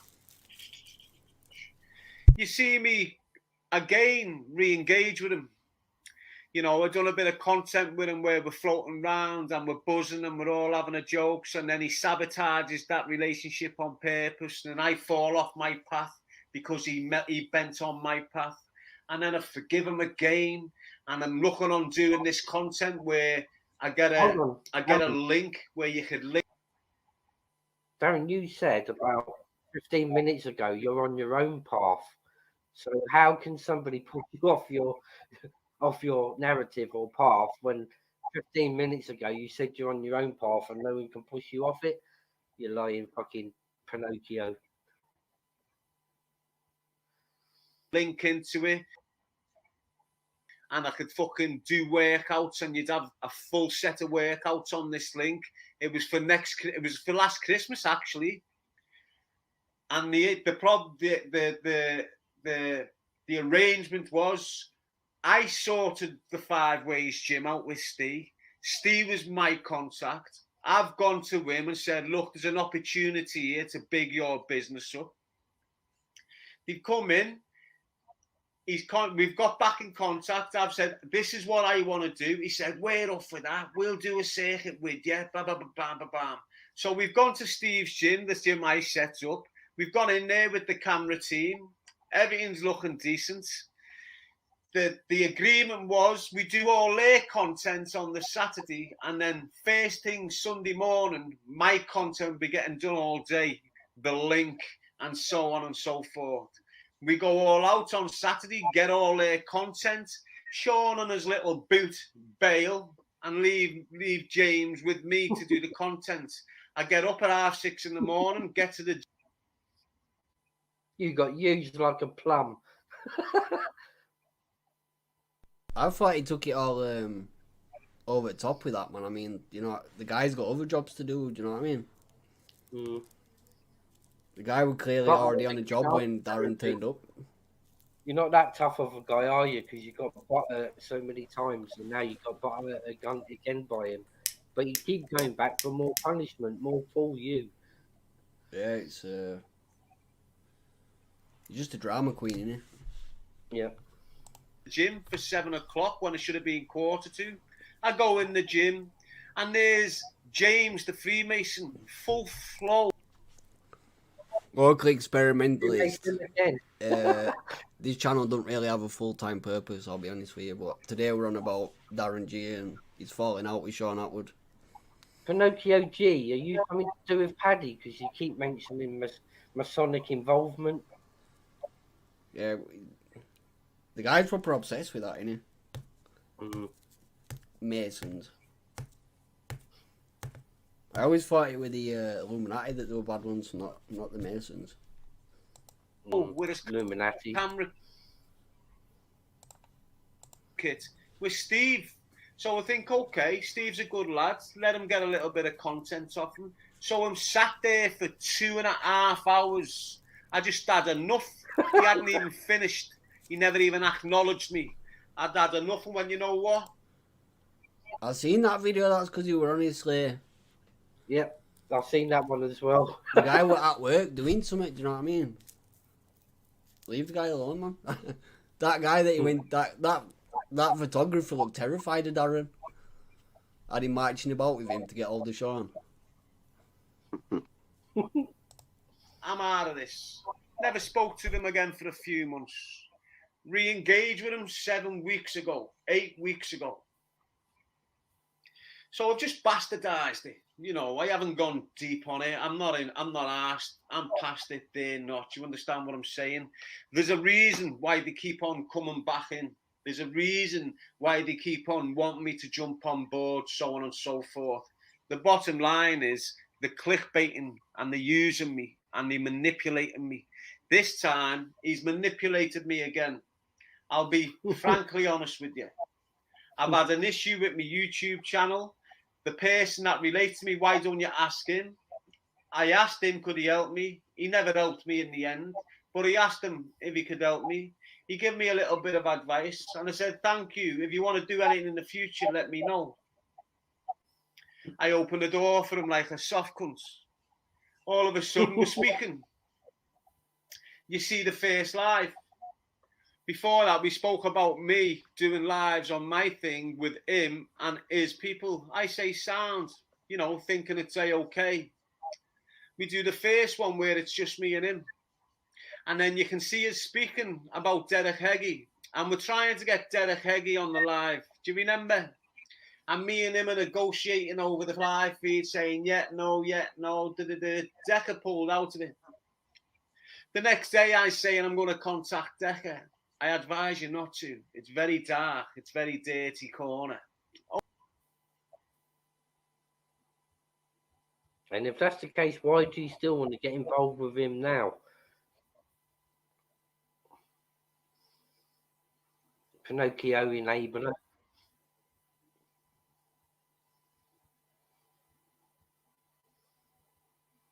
Okay. I wonder why he's telling me not to after he was awfully interested. And then he started putting them dates off. So we're flowing. You know, we do another live feed. The numbers are huge on his part, yeah? We're doing a live feed. All of a sudden, he gets me an interview. I do an interview with Chet.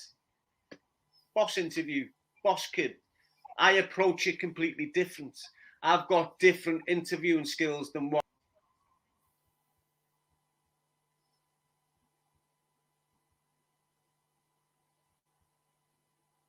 he has.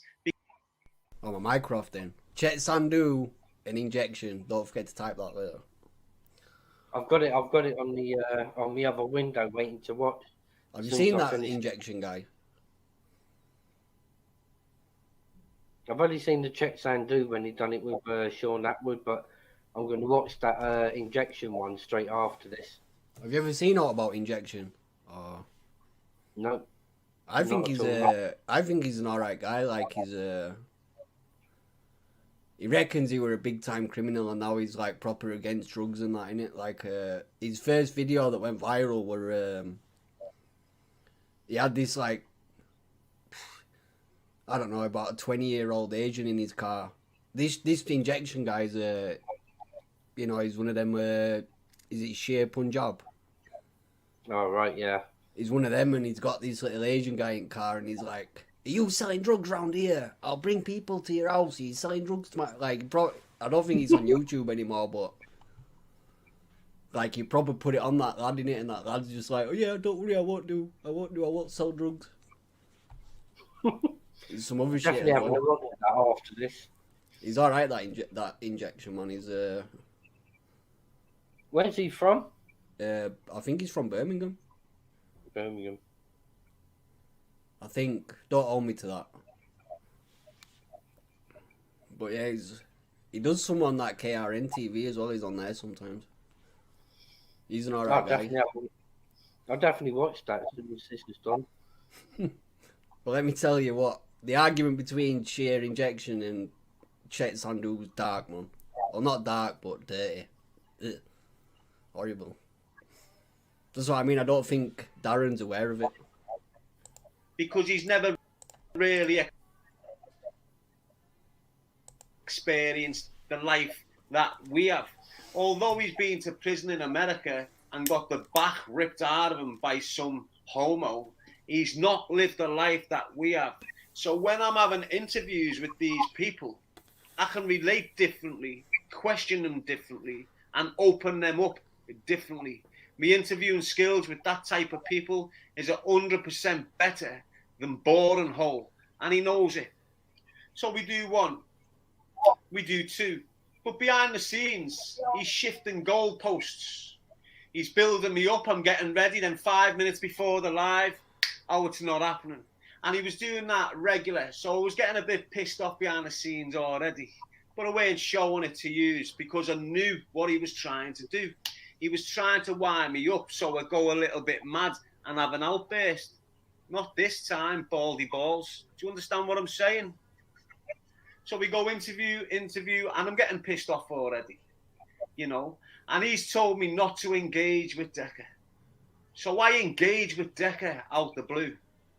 He completely changes towards me, doesn't answer messages, stalls on messages, only contacts me when he needs to contact me, doesn't answer me messages for hours, sometimes overnight. When initially, before it went near Decca, he was instantaneous. Do you understand? So the first thing I done with Decca, I'm bored shitless. I'm sitting here, see Decca on a live, and I go right in. Pop right into his live. What's happening, Decca? The numbers went through the roof, blah, blah, blah. And we sorted it out to do another live a couple of days later. In between that, he's back on me, full flow. Got me another interview with John, you know, the ex-screw. Another boss interview. Me again, leading the way. Him again. Is that him from that Real Porridge podcast he's on about? He's alright. I think so, yeah. Not sure what his name is though. He's alright though. Seems an alright guy. Who? That one from that podcast. Yeah, that Real Porridge podcast. I can't remember his name. Yeah. Identifying his books in every live I do. He's got a book. He's got a book. Every book he's plugging, it's because he's publishing. He didn't tell me he was going to do that, but I tolerated it. Now, on the first live feed that I'd done with him, I agreed with him that he... I bet he one's paying for the advertisement, doesn't he? Like... Yeah. But he doesn't get the numbers for that. Do you know what I mean? When you get the numbers of engagement, you'll get companies messaging you saying, you know, advertise my product. I'll give you a couple of grand. They're all the same products, innit? I'm sure you've seen them over and over again. Yeah, yeah. Manscaped and all them. Yeah. That's what he's trying to say, and he's trying to say you've got free advertisement off me, really. I bet he wants money for that. Basically, yeah, and then he wanted something in return. That's what he's focusing in on, isn't it? The plugging of the books. Yeah. Upload the first live. He never asked me for any more. Do you understand what I'm saying? He never asked me could he upload any more. I said yeah on the first one, never agreed on any more. So we're moving along. So we're moving along. You've watched the process, haven't you? You've seen every live I've done, so on and so forth. So we move along. I do that other interview with that kid, that John, that screw, that decent man. I do that with him, another powerful interview. Then he's telling me he'll get this Killian, you know, the kid that was in the Franklin documentary, IPP prisoner. He was telling me that he'd get the screw on, and I told you that we were going to have a double slotty on 8 till 10. We'll have bam, bam. All on his words of that it's definitely happening. All of a sudden it falls through. And now he's playing behind the scenes. I've got this, expecting me to tell yous, dush, but I stopped telling yous because I knew what he was doing. Eventually, me and Zach can have a conversation, and bang, I get him on board. We have a powerful interview where we had 1,700 to 2,000 people watching that live consistently. I was buzzing because I thought, hang on, we've pulled big numbers in there for a live. So that's what it's all about, isn't it? Just numbers and money. Yeah, numbers and views. Because it is a hard graft on YouTube, really. You think it's going to be easier making money on than it actually is. See what I found though with Attwood's account that I have looked at. He's got 800 and something thousand subs, isn't he? Yeah. But his views don't seem to go above 1,000, which is quite weird. Yeah, like I think he's got one of them where like somebody will see somebody they like and then subscribe and then not bother watching again. So, do you know what I mean? We all have them, don't we? His views don't match the amount of subscribers he's got, though, for sure. Yeah, I know what you mean. Like all the top ones, like just say Jake Paul for instance. When he puts a video out, it does more or less more numbers than his subscribers, doesn't it? Do you know what I mean?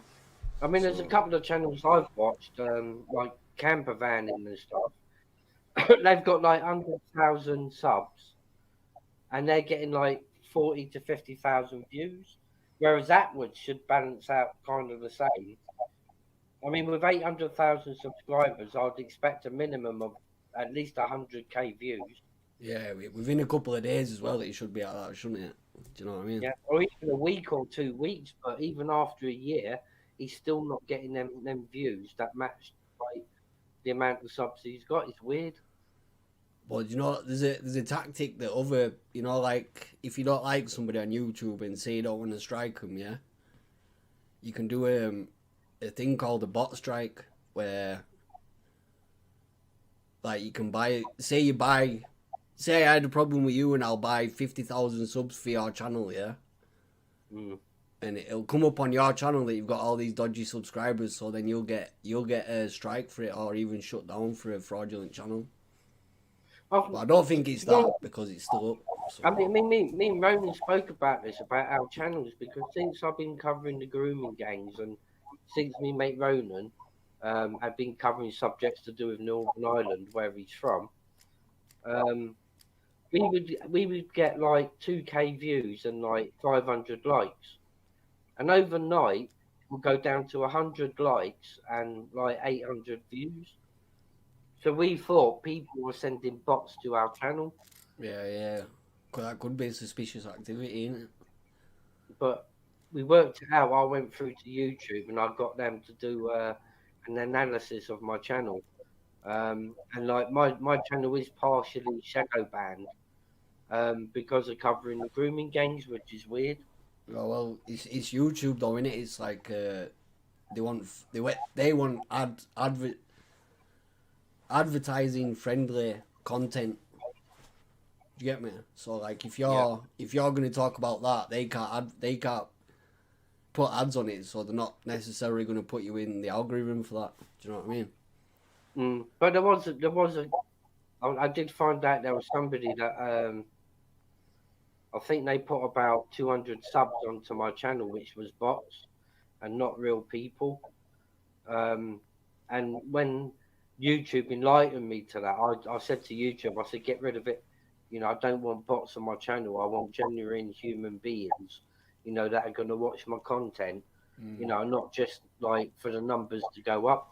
So I wonder if Attwood's actually bought subs. Yeah, it could have done. I mean, even now they've changed the technology, haven't they? So now you get you can buy engagements now. So like you can, but it's only for the shorts. For some reason. Oh, not for the videos or lives. No, just for the shorts. Like you can buy the engagements where loads of people like it, comment on it, you know, save it, share it, like all fake accounts and that. See, and the other one I don't get, while we're on this subject, is every time Paddy Conroy goes live, he gets like 800 to nearly 1,000 people watching every live he does. I thought that was a bit suspicious. Yeah, I think with Paddy though, like he just that, like you'll find on YouTube the people that like don't really have any content, but they just chat some proper weird, amazing, like what's his name, Chris Chan for example, if you know what that is. I've got not a clue, no. Oh, he was basically a YouTuber like from back in the day, and he were autistic in some sort of way, yeah. Yeah. And because he'd always respond to the trolls, and like it pushed him all the way in the algorithm, so he was getting millions of views, and it was just over him being trolled and all the stuff mad stuff he was doing on the camera. Do you know what I mean?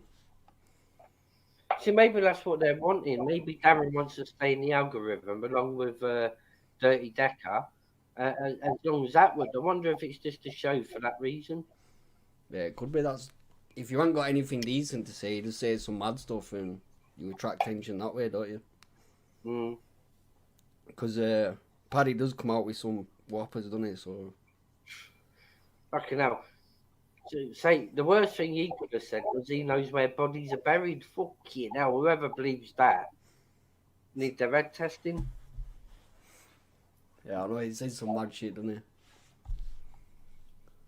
And he's another one that falls people when things don't go his way as well, like Darren.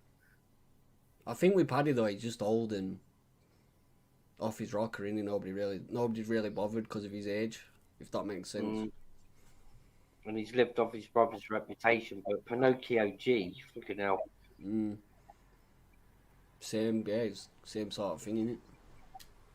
Both proper just talk absolute ramble. Any old theory comes out. And I'm buzzing to him. And you could just see in the messages, he was hating it. He was fucking disgusted that I had gone out my own and set this interview up with Decca without him having any involvement at all. Now, don't forget, I've recorded everything off him. At this point, I want to bring it back. A few weeks ago, before I was interviewing with him, I was in contact with him. I asked him, I said, look at these cunts. I was sending them recordings of the trolls that have been trolling me for a long time. Now, I thought he'd have the same impression as me because the same people have been semi-trolling him for a long time. But no, he wants to stay way away from it.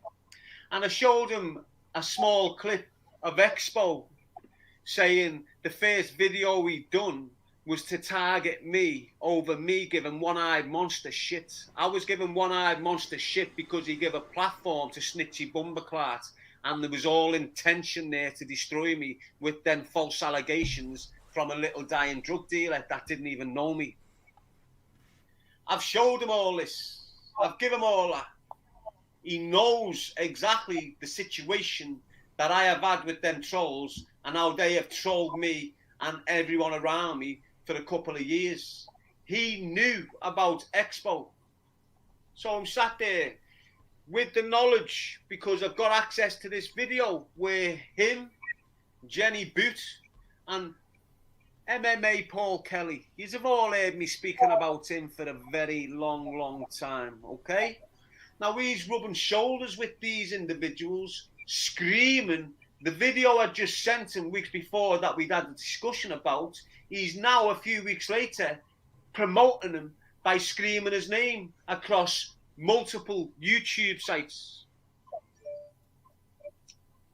What would that do to you? Would you sit there and think, right, I can't have him in my corner while he's rubbing shoulders with all them little weird people that clickbait everyone and tired people? So I've got it in my mind. So I send him a message saying, hey, Sean, I don't want any stale faces. I'm only going to do interviews with fresh faces. This was after the Stevie Lee, you know, the big anti-climax where he was bigging it up. He's attempted to kill his dad. I'm thinking, wow, the way he's putting it across, this kid's crazy. He's went all out and butchered his dad, but his dad survived. You've all seen the climax yourself, and it was obvious to me and news that interviewing that kid, he was either making it extra difficult on purpose or he was just a difficult kid to interview. But I ridered it. I got through it. They probably expected me to fuck up on it, but I never. Straight after that, I told him straight, I don't want no stale interviews that you've had. I'll only do fresh ones from now on. And I'll only do them on my days of work.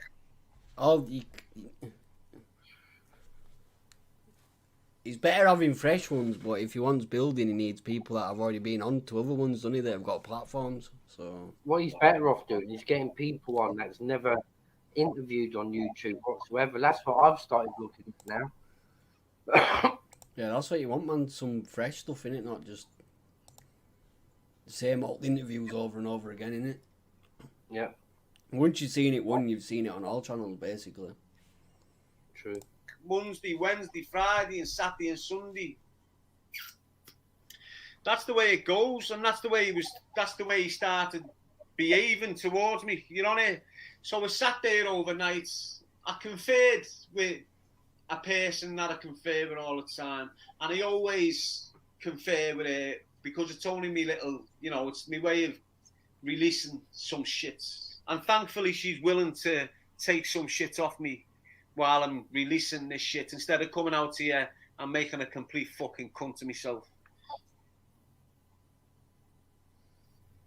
So I'm doing it, and I think to myself, okay.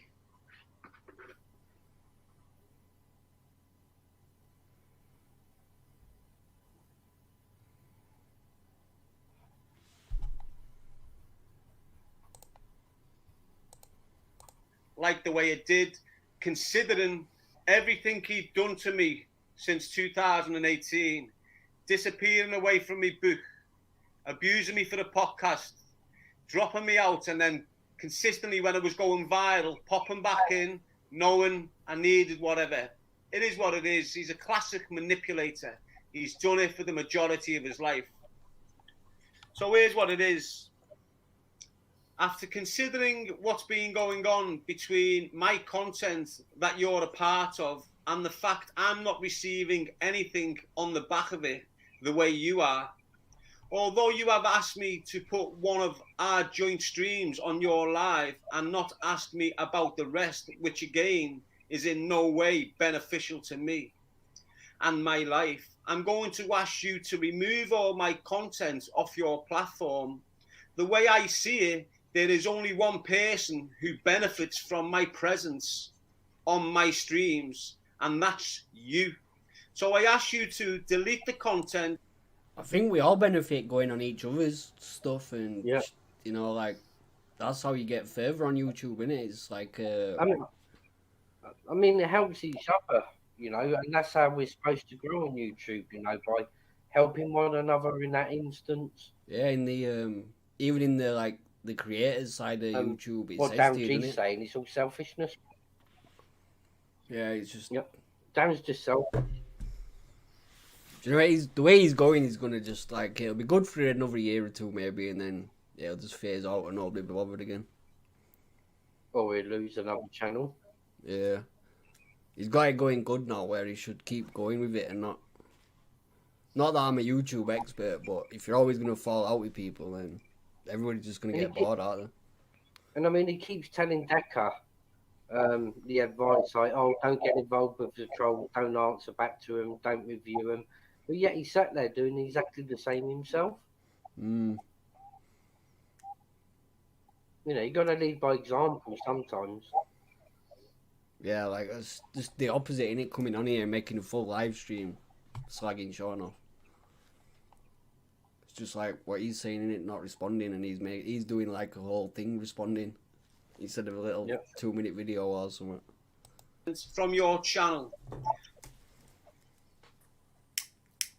I'm holding nothing against you. Just let me get it right.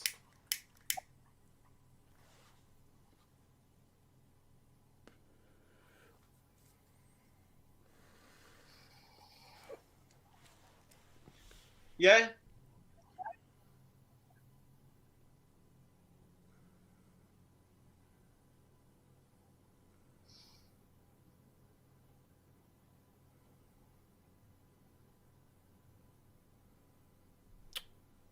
Hurry up. I'm holding nothing against you. Look, he's working out which bits he should say to not reveal too much, innit? Yeah. Yeah, he's not reading it all. He's just reading out the bits he wants us to hear. If you look, I can see just closely in on his glasses. There's a lot of that. There's a lot there that he's reading. I'm holding nothing against you and won't go public about this conduct, but it is quite clear to see what your intentions was, and now I've decided not to play ball. Right?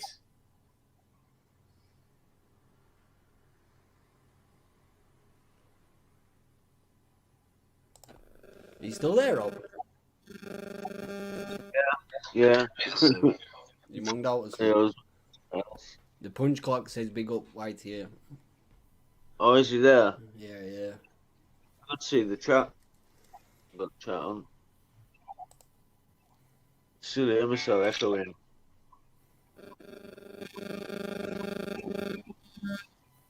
Yeah, I can hear a bit of feedback there. Now that was it. That was the first message I sent to him. Was it aggressive? Nah, I don't think so. Was it me being assertive? Yeah, damn right. Was it me asking for him to not use my content? Damn right it was. How did he come back? Like he always has. People will think you switched on me. People will know that you've switched on me. Why are you... Anyway, I don't need to go any further on it. If I've got to, I will. If I've got to start throwing it all out there, I will do. But you can understand the position I was placed in, can't you? I weren't benefiting at all from them streams. I weren't getting no anything. I weren't getting extra click. I was going up anyway off my other content. Do you understand what I'm saying? He was getting extra click. If you don't believe me, you've only got to look at the subscribers. Now you might think, oh, he had this many, yeah. But when he started engaging with me again, he went up 1,000 subscribers instantly. Why?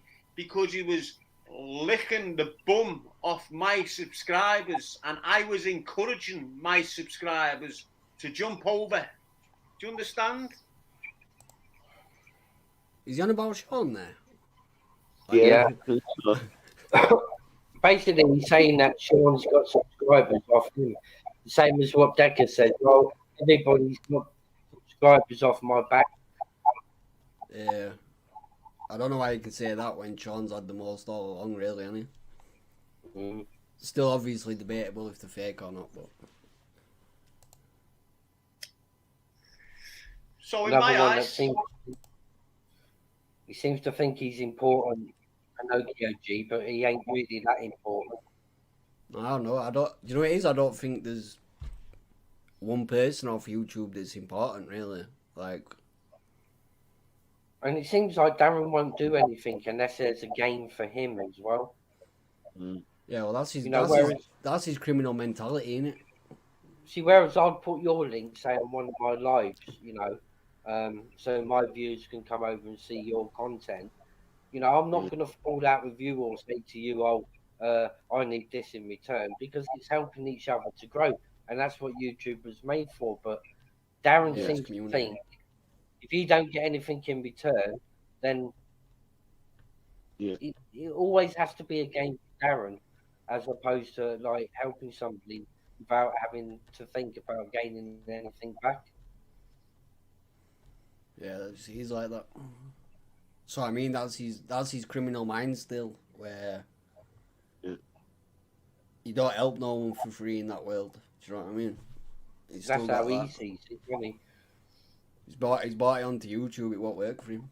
So I mean, after another year or two, I bet he's gone off YouTube, or he hardly has anything to watch him and shit. Can only go on for so long, can't it? Yeah. I'm damn fucking right. I'm right in the position I took. I'm right in how we approached this. And I was also bang on right not to be antagonised the way he wanted me to be.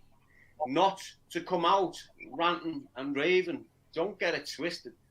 He nearly had me. He nearly had me. I was this much away about coming out and just going, you little blah, blah, blah, blah, blah, blah, blah. But I don't need to. You all know what he's about.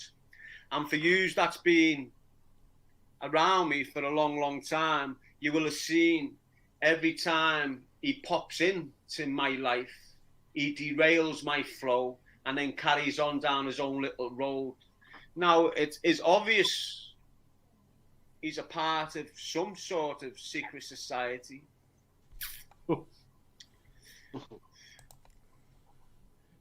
So, I mean, it's just all conspiracy theories, isn't it? Yeah. Oops.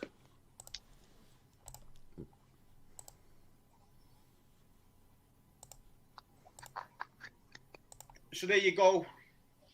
I don't care what he's going to come say. As he always does, he's going to come back with clickbait. But as you know, from the minute the messages have started between me and him, before any podcast interviews, I've kept the fucking lot. All of them. You know I do that. Why do we do it for situations like this? Because the way they come back now, they start attacking your mental health. They start spinning the narrative that it was he that done this, meaning me. It was him that's done this again. No, it's fucking not. When you're rubbing shoulders with the people that have consistently targeted me over 3 years, I'm well within my right to come away from you. When you are letting one-eyed monster sit in rooms with you, negotiation what topics one-eyed monster's going to start putting on his platform, and it all seems to be the topics that I speak about, I'm bound to not want to engage with you anymore. Now, I've decided, like I did, not to engage with you. It was not you engaging with me and deciding not to. I engaged with you, had a better think about it, and said, I don't want to participate in this situation with you anymore.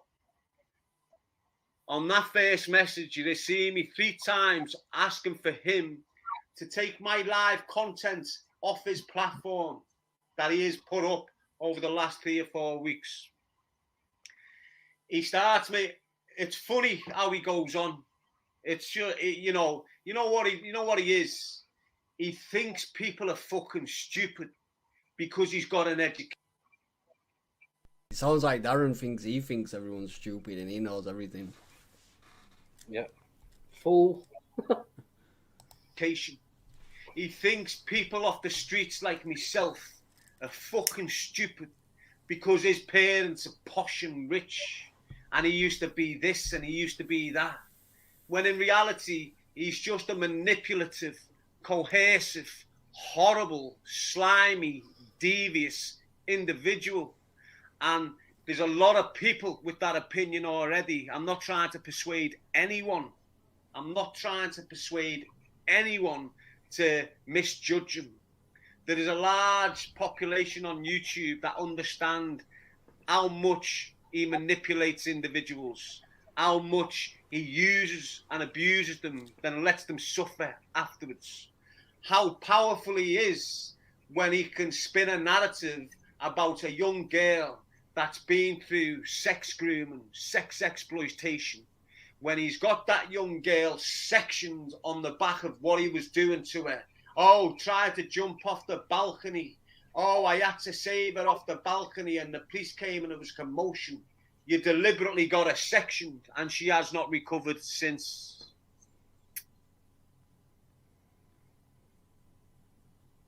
But as I say, not all of us kids off the streets are fucking daft. Just because we haven't got the academic qualifications you achieved whilst you wasn't in custody, whilst you was in your universities. It's not the same academic skills that we've got, us young men that are raised in care homes and in prison. It's completely fucking different. And you might have got away with it when certain individuals are vulnerable in the past, when they've been vulnerable because they've been getting trolled by your group of trollers that you pay to troll other people. You can look at Fumble Dryer and he kicks in as if he's hating on this and hating on that, when in reality, he's all part of the bigger picture now. Any questions? Yeah, why are you such a dumb fuck? Why do you support a beast? Northern Scum, all he does is get to your people through the comments. You can see his eyes are on the comments full time, mate. Go and watch that. Go and watch that last interview. I had to put him in time out. It was a mad one, that stream, man. Sean was just silent all the way through.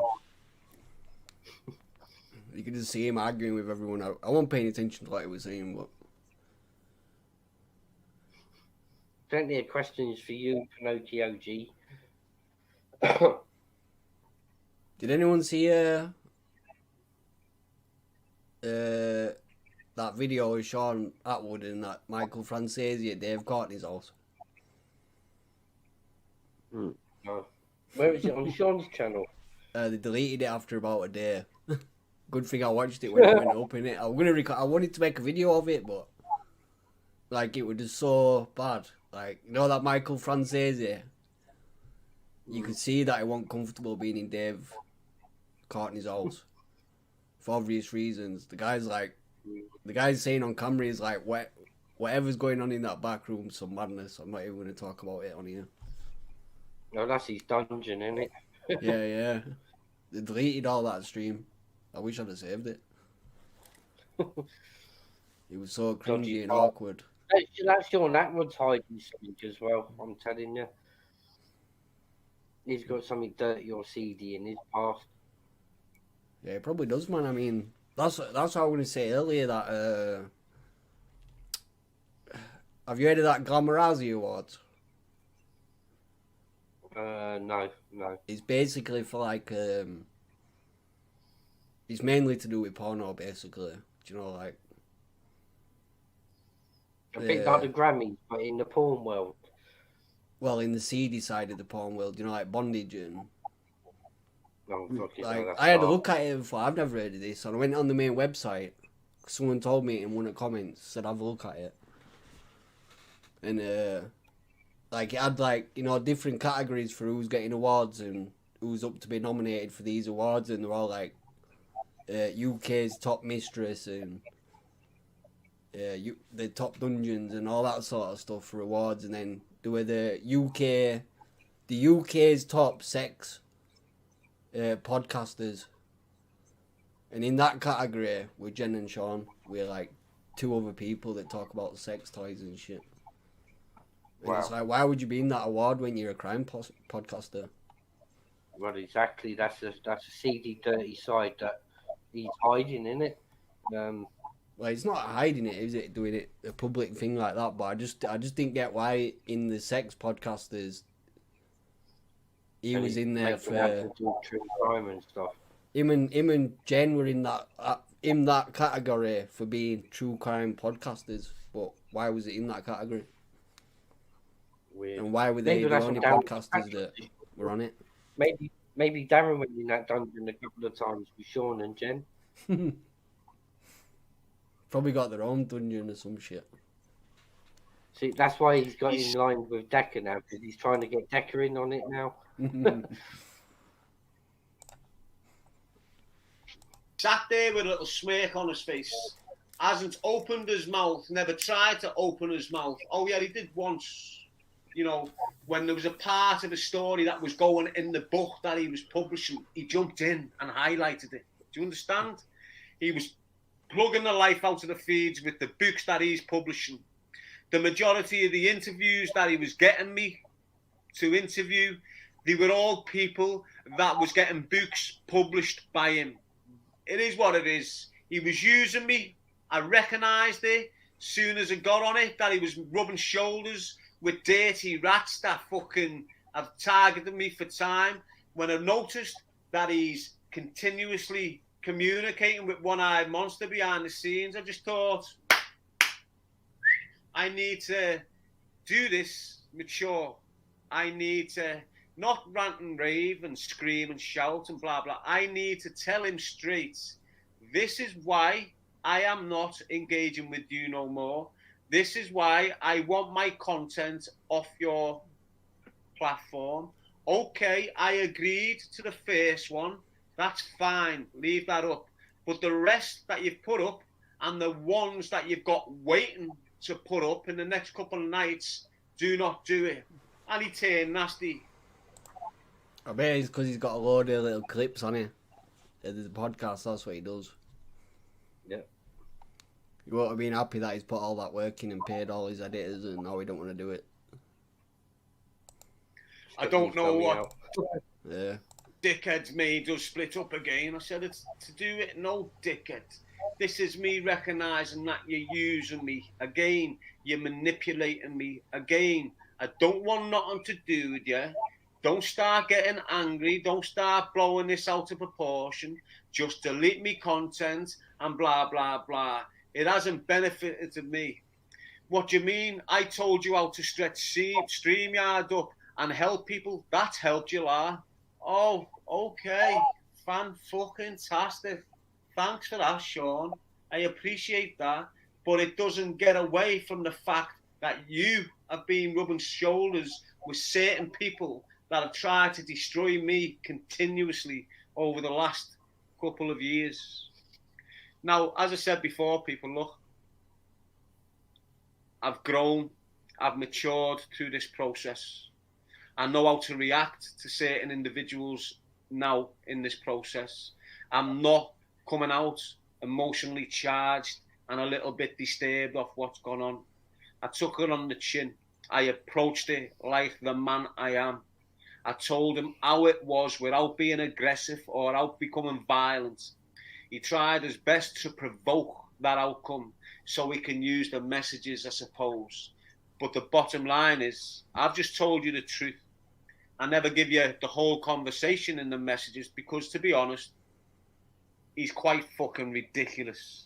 He must think I'm fucking stupid to fall for that bullshit again and come out here and fuck the narrative up. That's exactly what he wanted. He hasn't achieved it.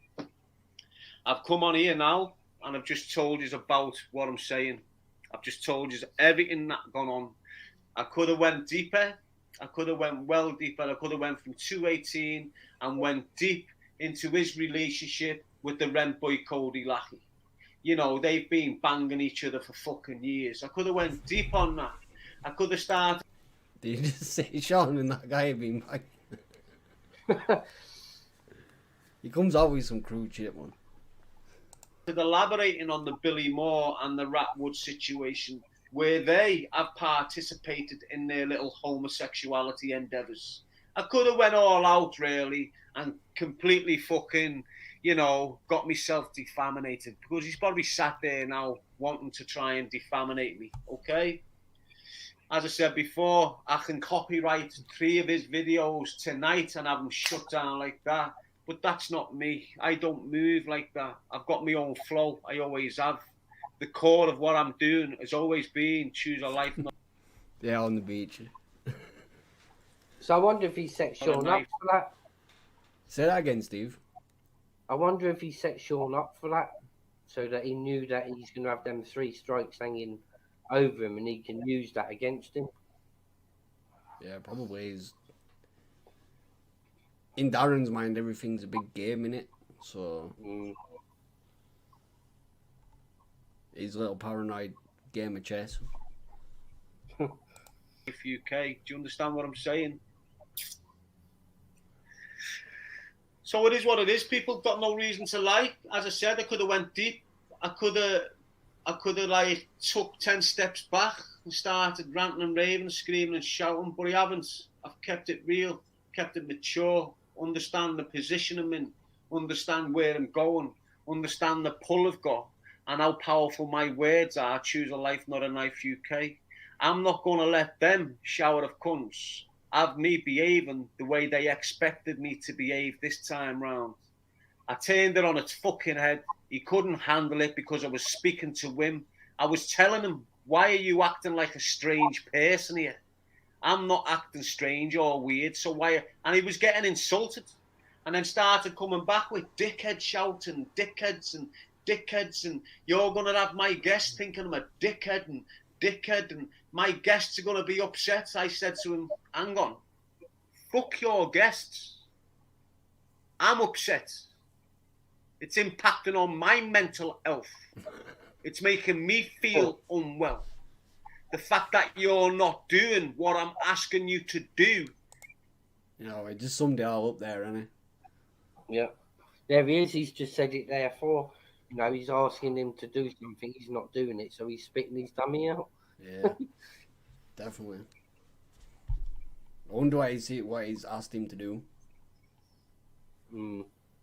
That's the only thing he's not told us yet, eh? No, he keeps saying that, but he hasn't actually said, has he? No. On a level, without being aggressive, without being, you know, derogative towards you or how you are. Do you understand? I approached it like a pure, gentle fucking man who's been wronged again and just wanted me content down. It's all I wanted. I wouldn't be doing this now if he would have took me content down. He wanted this. He's got it. And in an hour's time or 24 hours time, he'll come out with Jen the boot set next to it and go, and try to There's Godson. Merry Christmas, lad. explain himself. Merry Christmas, Godson. You're half asleep, you, Rob. Nearly, yeah. I'm gonna jump off in a minute, mate. Yeah, I'm gonna end it at 8 anyway, man. I've got all my family here, so. Yeah. It's alright. Another 10 minutes or something, innit? Yeah. I just ordered the pizza. Oh, what pizza did you eat?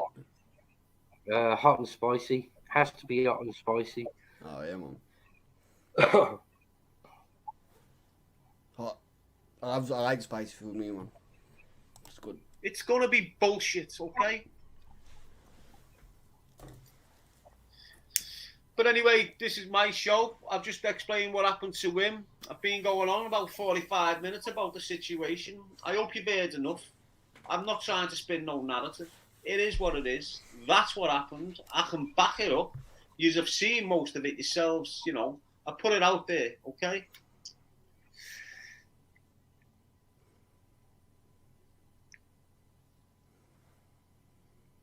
That's what it is, Flamingo. Rational. I haven't been irrational here. I haven't been unstable here. I put it across very mature. Some of his viewers must be deluded, man.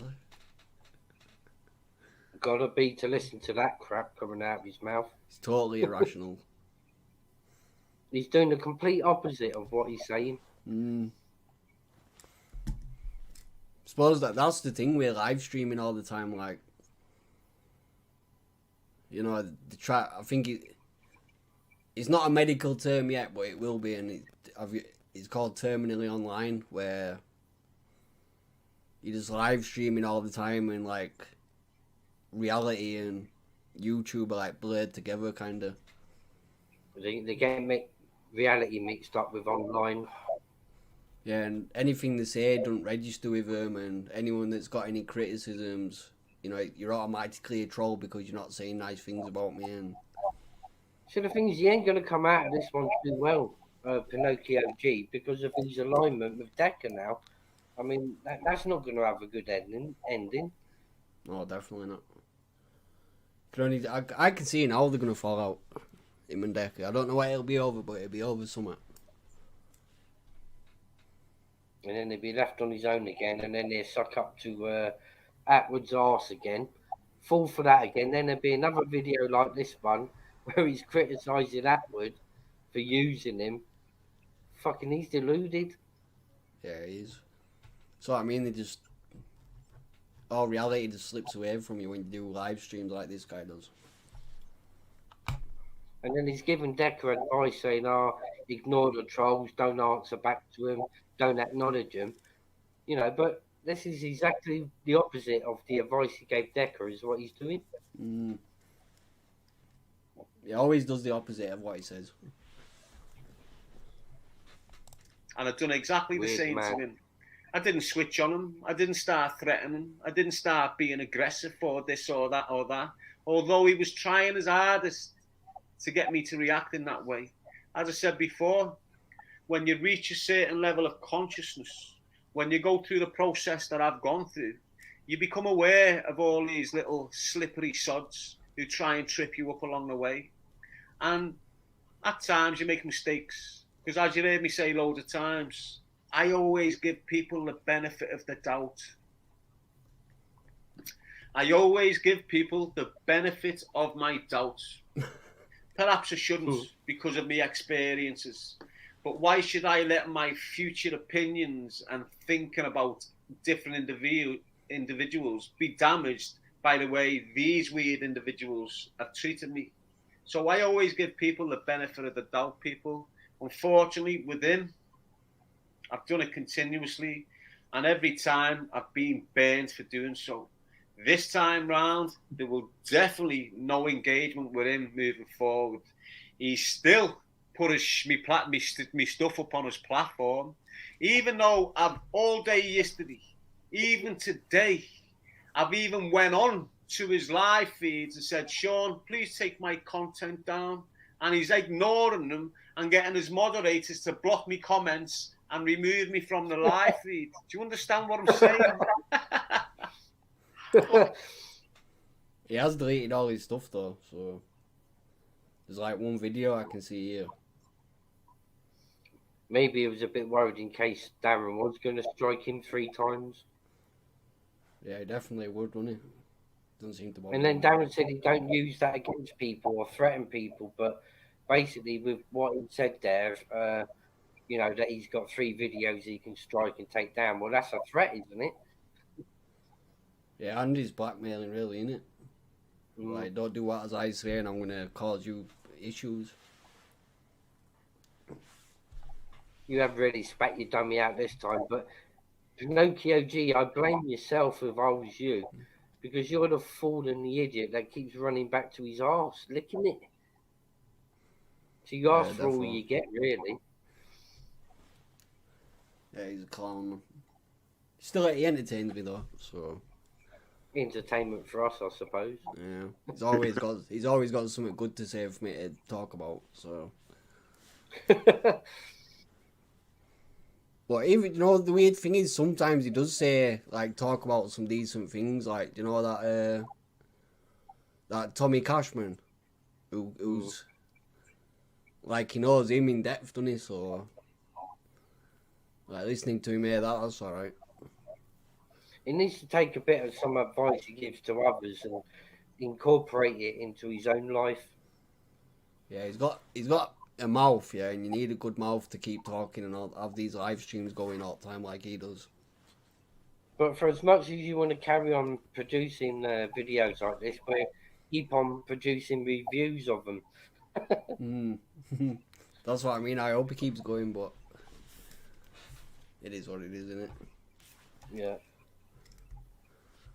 But yeah, we'll call it a day there, innit? He'll be back up Attwood's arse in the new year, you watch. Oh yeah, I'm guaranteeing a couple of days there'll be something new for me to come on and chat about. Guaranteed. But with his alignment with Decca, that ain't going to end well. Nah, definitely not. You know, he's enabling a sexual predator, and that never goes down well. There's a lot of people on Decca's side, though, isn't there? Surprisingly, so. Yeah, I mean, that's what I don't get in all this, because he's got 11k subs now. You know, and everybody's like seen all the stuff that's out there, and they're still choosing to go against it. I mean, that's I just don't understand it. And they're vulnerable themselves, because when he done that thing last time, there was like 3 or 4 people that paid 500 quid, hoping to get a ringside seat ticket, weren't there? Yeah. You know, so there's still vulnerable people that are tuning into his channel, and they're the ones that need to look into it and see what we all see, you know, and then break away from him. Yeah, that's true. But that's why Dodgy Dave had to go and doorstep him.